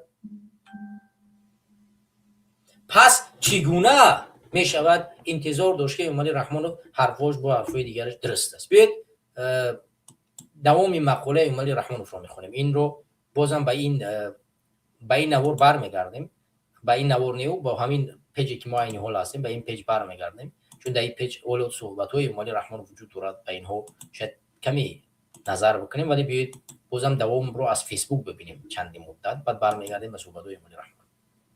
خب خلق تاجیک از ازل خلق شهرساز و معماری بود. یعنی چی؟ ما از اول خلق شهرساز معماری بودیم. حالا چی هستیم؟ اگر باشیم کو همون برقی که بسازیمش، کو همون ساختمان های دسترسی که به اهالی بدهیم. امروز فقط همون دامودهای خود دامود عروسای خود ساخته شدن ساختمان ها را، فقط همونا اجازت دارن. یک اولاد شما اجازه داره ساختمان بسازید، ساختمان بفروشید. کی میتواند امروز، کدوم مهاجر میتواند امروز در پایتخت خانه بخرد؟ کی میتواند از همین ساختمان های بلند آشیانه در این منطقه و اون منطقه خانه بخرد؟ و شما معمارساز، شما کو همون معمارسازی؟ چخیلی معمارسازه که با آب گرم تامین نمیشود، میگه اون ساختمان ها مشکل دارد. خب معمارساز نمیتواند در یک سطح در صفت بالا یک خانه را بسازد که با آب گرم و تمام چیز تامین کرده باشد. این چخیلی معمارسازی است. و خدا شرم است این دروغ را نگوید دیگه. یک طوری بگید که خود دیگه مردم شرم نکند. ما در خلق تاجیک در معماری بدنی اونها که بدن ما شکی نداریم، ولی عین حال این خرافات، این دروغ ها را نزنید دیگه. بعد عیب است.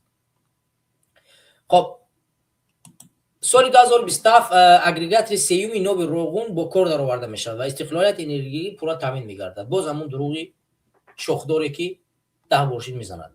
تا سال 2027 با نسب حساب کنی های بین بیلینگ محدودیت های باب پورا از بین برده می شود. با گفته خودش اگر همون حساب کنک‌های جدیدی که میزنن کاملا از بین برداشته می شود. باز فوند عدالت قرض‌ها تأسیس داده شود. این فوند عدالت قرض‌ها منظورش چی است؟ الان خودش میتونه. بیاید بریم چندی از سخنرانی‌هاش گوش کنیم. چندی از سخنرانی‌هاش گوش میکنیم و سپس ان شاء الله کوشش میکنیم که خب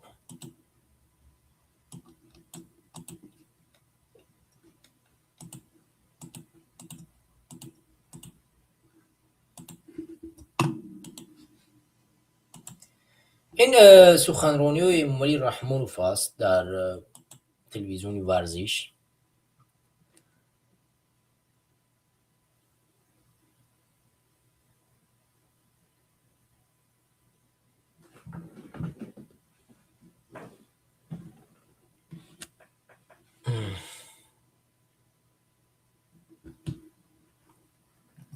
یا ما اینجا از دقیقه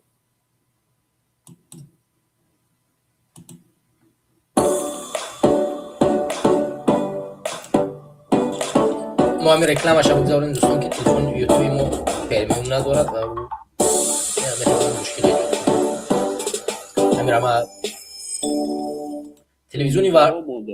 تلویزیونی ورزش هم از صاحبی تلویزیونی دولتی است ولی پول کار کردنی است. حسابی رکلامه ها تلویزیونی ورزش اول که شما ورزش تلویزیونی ورزش یکی از همین نواری که ما این حال میگذاریم از تلویزیونی ورزش تیوی است. ورزش پس یا سوهای سیاست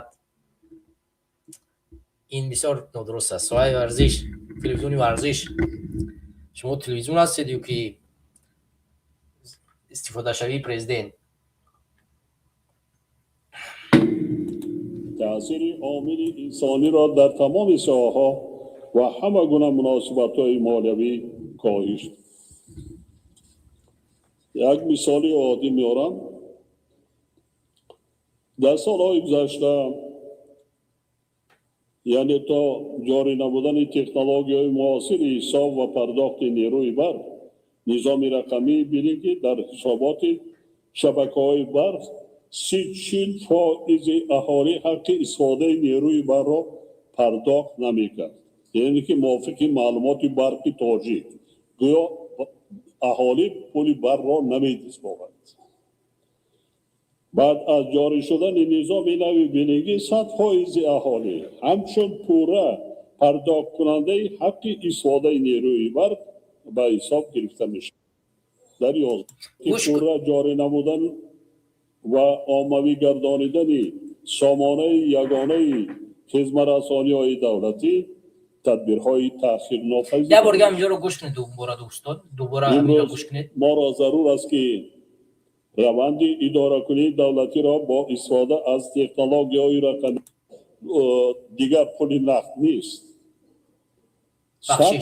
شدن نظام نوی بینگی 100% اهالی و پرداخت نیروی برق، نظام رقمی بینگی در حسابات شبکه‌های برق 30% اهالی حق استفاده نیروی برق را پرداخت نمی‌کرد. شما اگه ببینید نگاه 30-40% یعنی در تو همین نظام جدیدی که در همین سال وارد کرده شد در سوهای برق 30-40% اهالی به گفت اداره برق خود را پرداخت نمیکرد، یعنی 30-40% پرداخت نمیکرد. عین حال همین نظام نوی که جوری کردن مردم 100% برق رو پرداخت کرده بودند. این صحبت های خدی اموالی رحمان و فضل، در حالی که عین حال 100% پرداخت کرده بودند. یعنی این به چی معناست؟ معنای همین رو دقیقاً شما میدونید به چی معناست؟ یعنی به این معناست که 30-40% پول برق مردم تاجیک از جانب کارمندان برق دزدیده میشه. 30-40% پول برق ما از جانب همین دزدان دزدیده میشد. این اعتراف خود امامعلی رحمان و فضل. اون زمان پرزیدنت کسی دیگه نبود، پرزیدنت خودش بود. یعنی پول برق ما از جانب کارمندان همین کثیف دزدیده میشوند. بعد از چند سال، یعنی 30 سال 35 سال حاج اومده از اعتراف میکنند که نظام نو رو وارد کردیم، 30-40% پول اهالی پرداخت نمیشید است و عین حال پرداخت میشود یعنی به نظام نو. یعنی در این طولی 30 و چند سال کارمندان من پول شما را میدزدیدن، ما به خبر بودیم. ما فکر میکردیم که اهالی کم بیزاعت است پرداخت نمیکنند. یعنی شما فهمیدید؟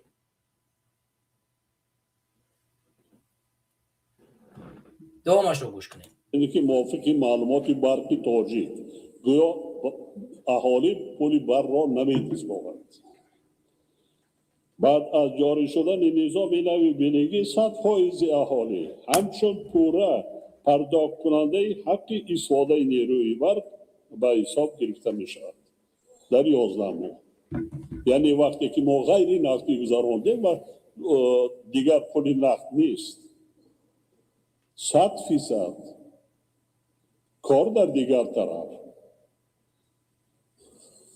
این رقم ها گواهی میدهد که قبلا تحت تاثیر عامل‌های انسانی یا سوءاستفاده از منصب از طرف بعضی کارمندان ساحه پرداخت‌ها پوره به حساب گرفته نمی‌شدند و تلفات بی‌اساس نیروی برق به طور سنئی به ذمه اهالی و دیگر گروه‌های استفاده برندگان نیروی برق گذارده می‌شد.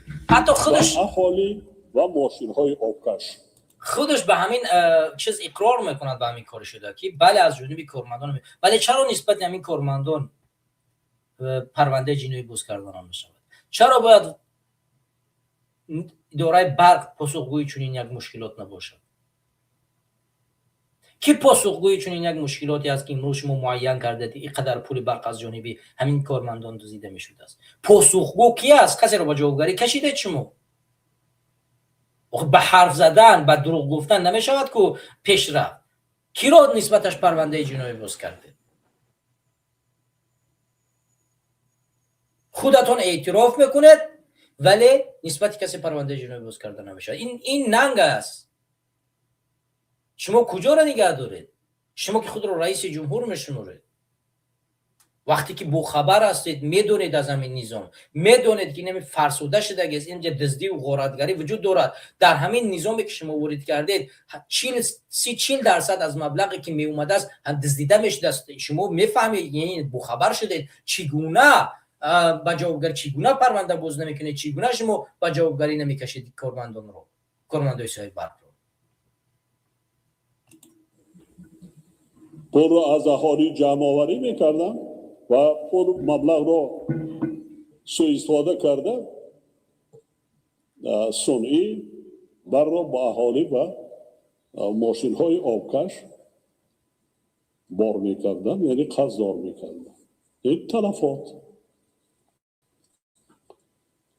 تنها در شهر دوشنبه در نتیجه جاری نبودن این نظام رقمی بینگی در 11 ماه سال روان تلفات 13% را تشکیل کرد که نسبت به همین دوره سال 2024 7 بندی فائزی کم میباشد. در ماه اکتبر سال جاری سطح تلفات در شهر دوشنبه تا 5.1%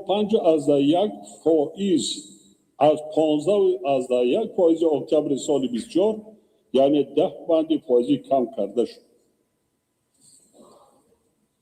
تلفات نیروی برق در کشور در 11 ماه سال جاری 3 میلیارد کیلووات ساعت را تشکیل کرده. نسبت به همین دوره سال گذشته 500 میلیون کیلووات ساعت کم شده است. در این مدت بیش از 100,000 مشتریانی نو، یعنی مشتریانی که در یگان جا نبودند، همین کسان 34 سال بر را استفاده میکردند، حق برق را پولی برق نمیسپردند. بقای گرفته شده به نظام انرژتیکی 1.5 میلیارد سومانی مبلغ زیاد وارد گردیده است. 11 ماه 1.5 میلیارد. این فقط حالا در 5 شهر نایاب، شهرهای کلان. تلفات در شهر دوشنبه در 11 ماه سال جاری از 20 به 13% و در ماه اکتبر تا 5% کم شده است. در یک شهر باختر 7,000 مشتریان استعمال کنندگان برق 34 سال توانستند وی کردند. در شهر کلاب از این زیادتر 10,000.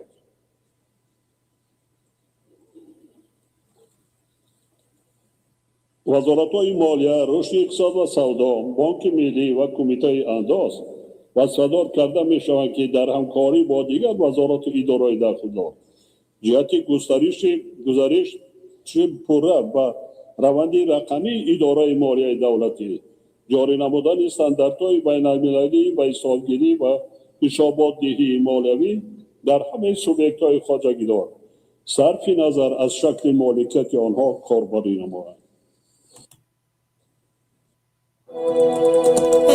بخشش من وقتی که رکلام عملیات باید این را بگیرم و خود را اذیت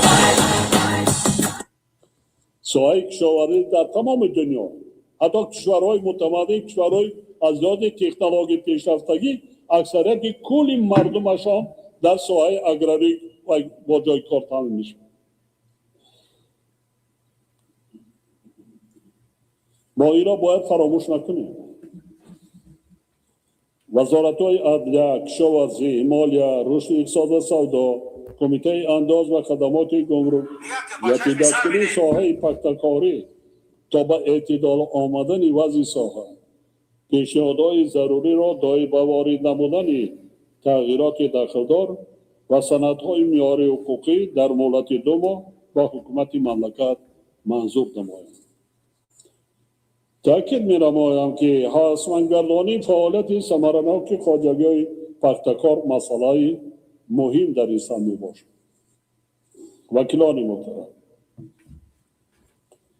برای بهتر نمودن وضع راه و شاهراهای ماشینگر و به کشور ترانزیتی تبدیل دادن تاجیکستان، حالا تطبیق 16 لایحه سرمایه، من رفتم تاجیک‌ها را کردم، میلیارد خراجات کرده ایستادن، هزارها مؤسسه تعلیمی بنیاد کردن، حالا صدها مؤسسه تا مکتبی بنیاد کرده ایستادن، هزارها کیلومتر رو که تعمیر و تجدید و مفرش کرده ایستادن، کارخانه‌های استحصالی بنیاد کرده ایستادن، جای کاری برای هموطنان خود کرده ایستادن، لیکن تعریف کنی نمیکنن، رکلام نمیکنن. وزیرای محترم ما کجایی که پرزیدنت برای آیاقیم کامیرا را توگرو میشوند برای پرزیدنت، اینا محاسبه ببینید نمیکنن. دیدید یگان جدا یگان کس وای کرد، انا میرم ما کردم، انا میرم وای کردم، کرده است؟ نه. دیدید نانگونام ساخته؟ دیدید هیچی میدیدن. خودشناسی ملی، وطن دوستی، وطن پرستی انا امیر است. با گفت خودش وزیر کبیرش را تنقید میکند، باز وزیر کبیرش شرسک میزنن.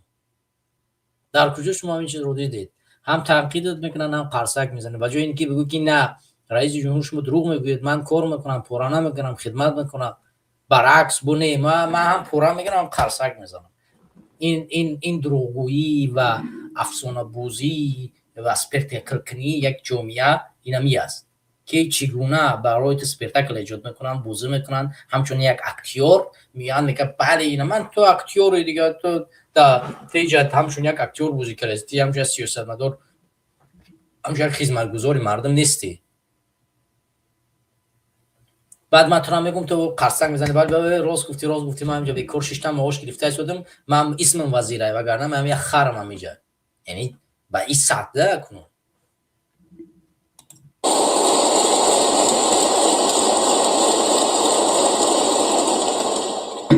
در برابر این ضرور است که کمیته معماری و ساختمان، مقامات اجرایی محلی، حکومت دولتی و دیگر ساختارهای مربوطه تشبس‌های سازنده صاحبکاران را در سمت بنیاد انشاءات اجتماعی، استحصال و انفراستراکچور همه‌جانبه دستگیری کرده رعایت حتمی قاعده و معیارهای شهرسازی و ساختمانی را تأمین نمایند. و زمین استفاده صنعت بلند معماری، عنصرهای ملی و زمانوی، تکنولوژی‌های معاصر و مصالح با صفت ساختمانی راه اندازی کرده شد. هر یک انشاءات و بنایی که ما بنیاد میکنیم برای یک روز و دو روز نیست. طرز بنیاد کنه که 100 ساله ها با این ملت و با این مردم خدمت رساند. بک صبور و فیج هم وقتشونی سیمای دهات و شهر و نایه نماینده بک صبور و فیج وقتشونی ساختمان نمیسازد. احتیاط کن. بک صبور یک ساختمان میسازد که ساختمانش هم 20 سال طول نمیکشن. عالما قبول پرسیدن، قبول کردن. محترم رئیس در اون زمان رئیس هم رئیس شورای عالی و پارلمان هم برابر دولت. رئیس وضعیت عالما بینیت وزمین است.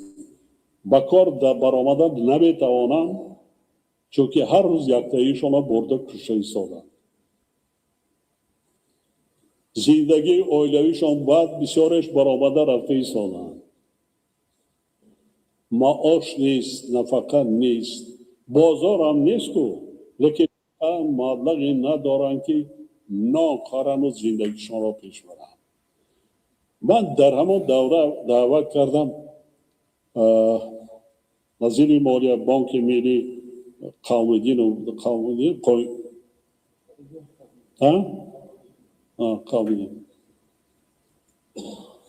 چی دارم؟ جناب بیاره یک پولی پوچک نداره. همه را بردن. هیچی نیست. من با اکادمیکا و عالمان $100 استیپندیا معین کردم، فرمان خودم قطعی که آنها گیرن و اقلا برای نانشان روز گذرانی کنن و دور نروند، از تاجیکستان برآمده نروند.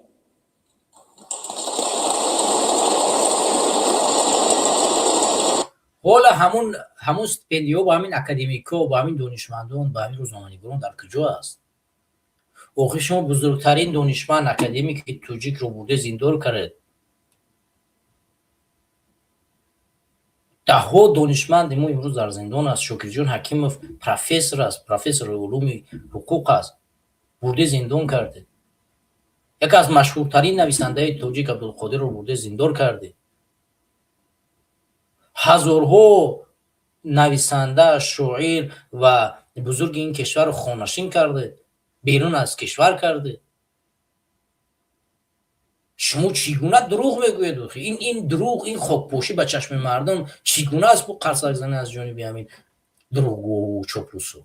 این دروغ است، این راست است.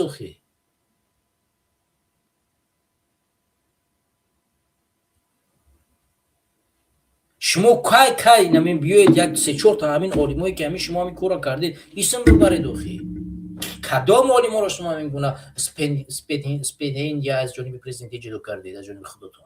در کجا همین رو نوشتید؟ این حرفا منطق ندارید، این حرفا دروغ است.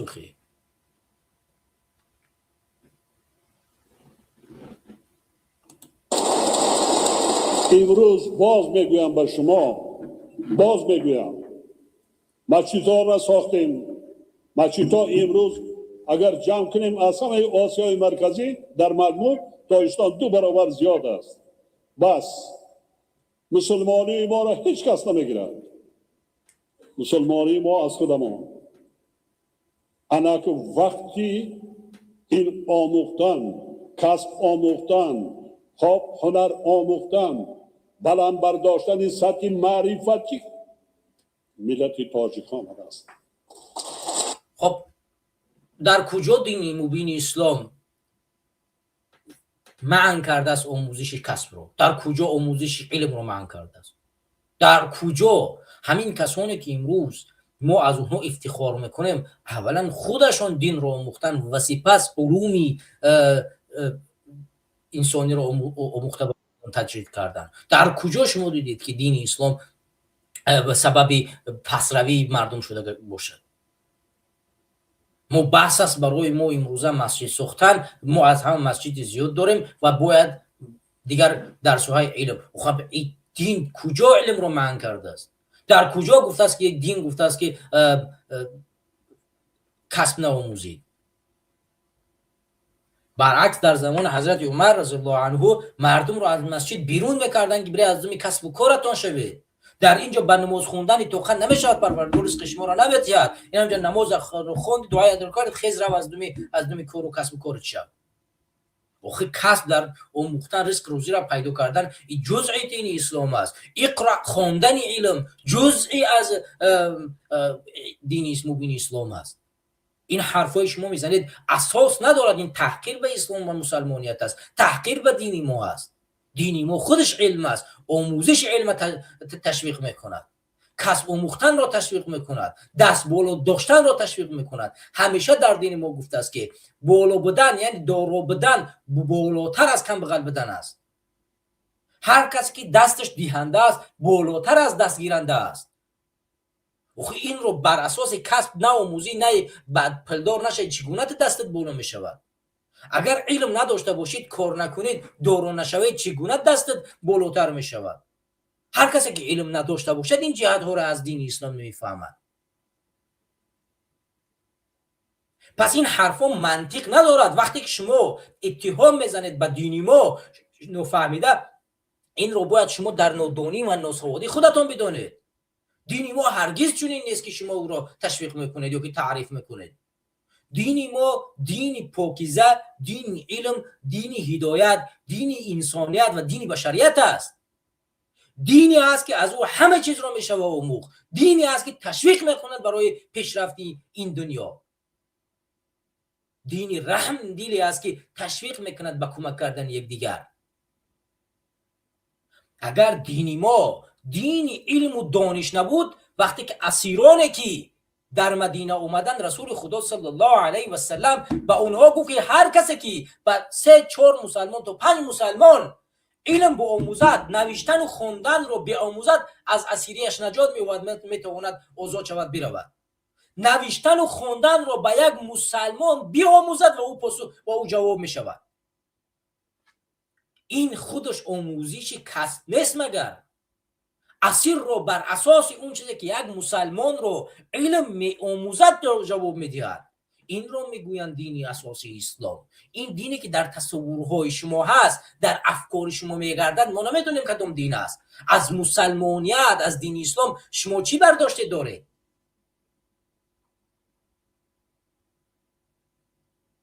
من به والله قسم نمیدانم که رحمانوف چی چیز را در نظر دارد با این حرفایی که میزند. منظورش از این دروغایی که میگوید چی است؟ به خدا شرم است، به خدا ننگ است، به خدا حیا کنید، کمی بیستید فکر کنید.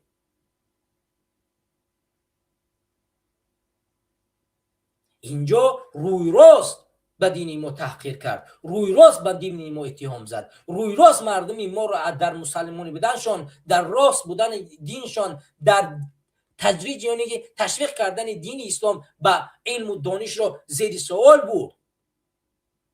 خودش در اونجا نشسته، فرزندش در دست راستش و زاکرزادش بود در دست چپ، بود بر رقص و کفکوبی در حرفای دروغ امام رحمانو میخزد. فکر میکنید که یگان کسی از همین اشخاصی که در اینجا نشسته است نداند که دین اسلام چیست، دین اسلام چگونه دین است؟ به خدا ننگ است برای هر کسی که همین حرفا را چیکار میکنه، تشویق میکنه. بیاید دوام حرفایش رو گوش کنید.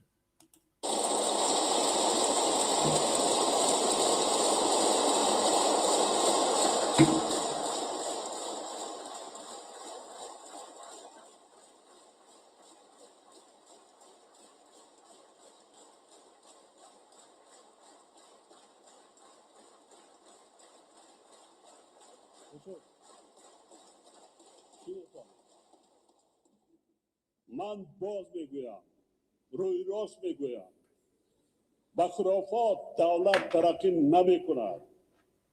پایانتر ایستاده میگذارم.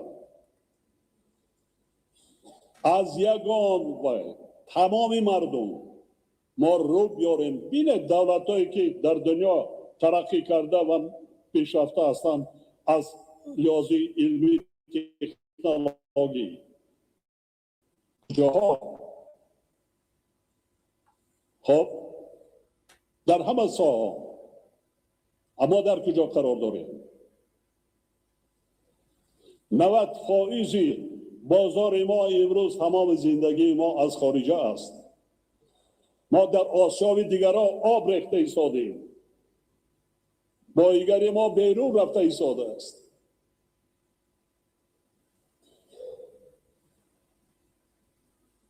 ابونه من تحلیلات دارم.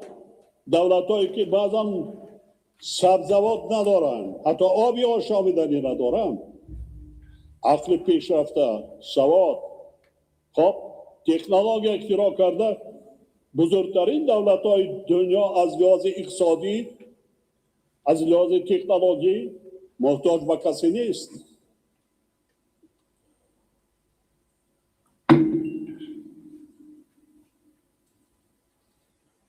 البته خرافات هم کوشش میکنند. امروز بسر ما 4 بار نکرده ایستادند. کوشش میکنند که ایدئولوژی غرضناک که خودشان را باد کنند. کجا میره به ایدئولوژی؟ کجا؟ کی رفته است؟ نشان تکنی؟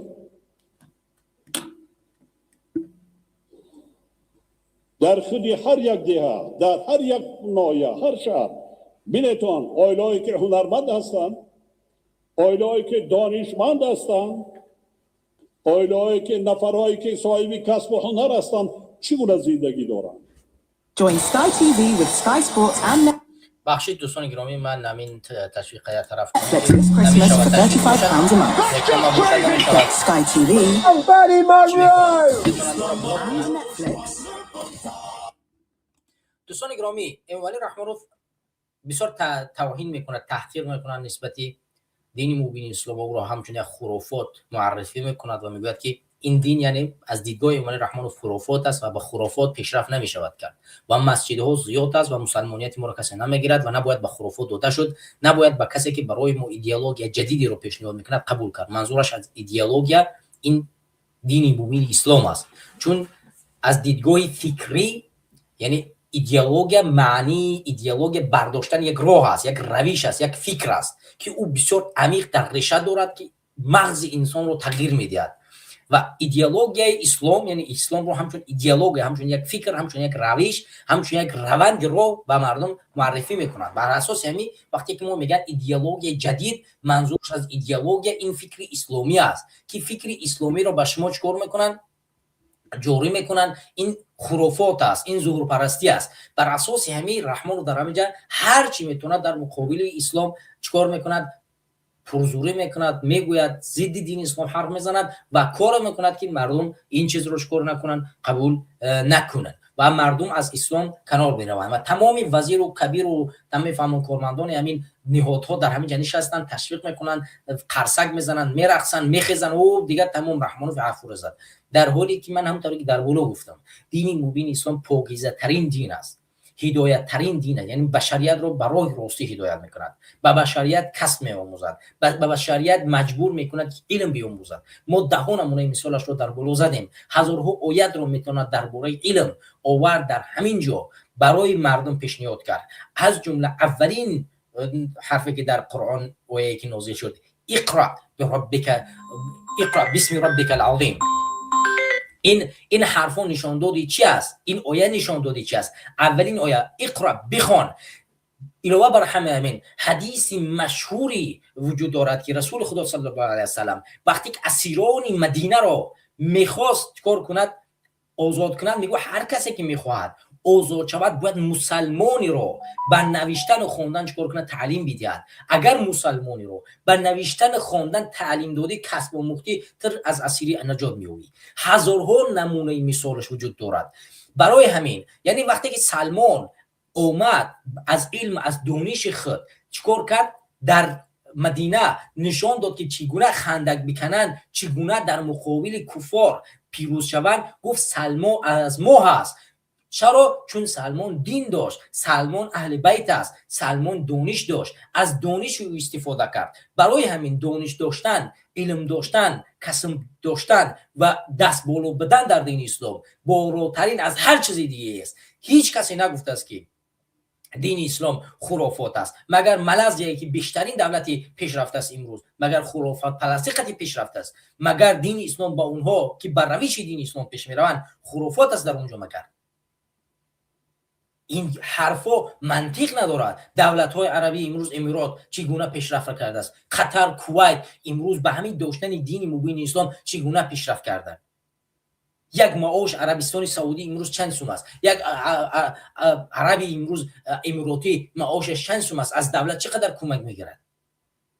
اینها مگر به ایدئولوژی دینی مگر پیش نرفتن؟ اینا مگر مسلمان نیستن؟ اینا مگر دین اسلام را تجریح نمیکنن؟ امروز مگر در دولت‌های عربی مسجد فراوانتر از تاجیکستان مگر نیست؟ دین اسلام باعث پسروی نه، باعث پیشرفت مردم، باعث پیشکسب مردم، باعث پولدار شدن مردم میگردد. اگر مردم دین رو با تمام اون چیزی که وجود دارد بپذیرند و بفهمند. البته اگر این دینی را که شما امروز محدود کرده در تاجیکستان به مردم بدهید، مردم به خرافات میرود میرسد. چون این دینی رو که شما در تاجیکستان محدود کردید، این همون دینی است که مردم فقط در دین صوفی پرستی و در دین اون روی را میبینن که باید از دین فقط داخل مسجد، داخل یک نمیفهمم اخبار رفتن نشستن و فقط چیکار کردن دین رو در داخل همون مسجد خانه آموختن است. این دین این نیست. دین وسیع است. دین وسیع است که به بشریت کسب و کار میآموزد، بشریت راه و روش میآموزد، به بشریت علم نجوم میآموزد. مگر زمانی که در علم نجوم دین با مردم کسب آموخت، مگر جهان از اینها باخبر بود؟ همین پرورش انسان، ساختن انسان که دین اسلام در قرآن او را توضیح داده است، تعارف کرده است، به انسانیت، به بشریت کافی است.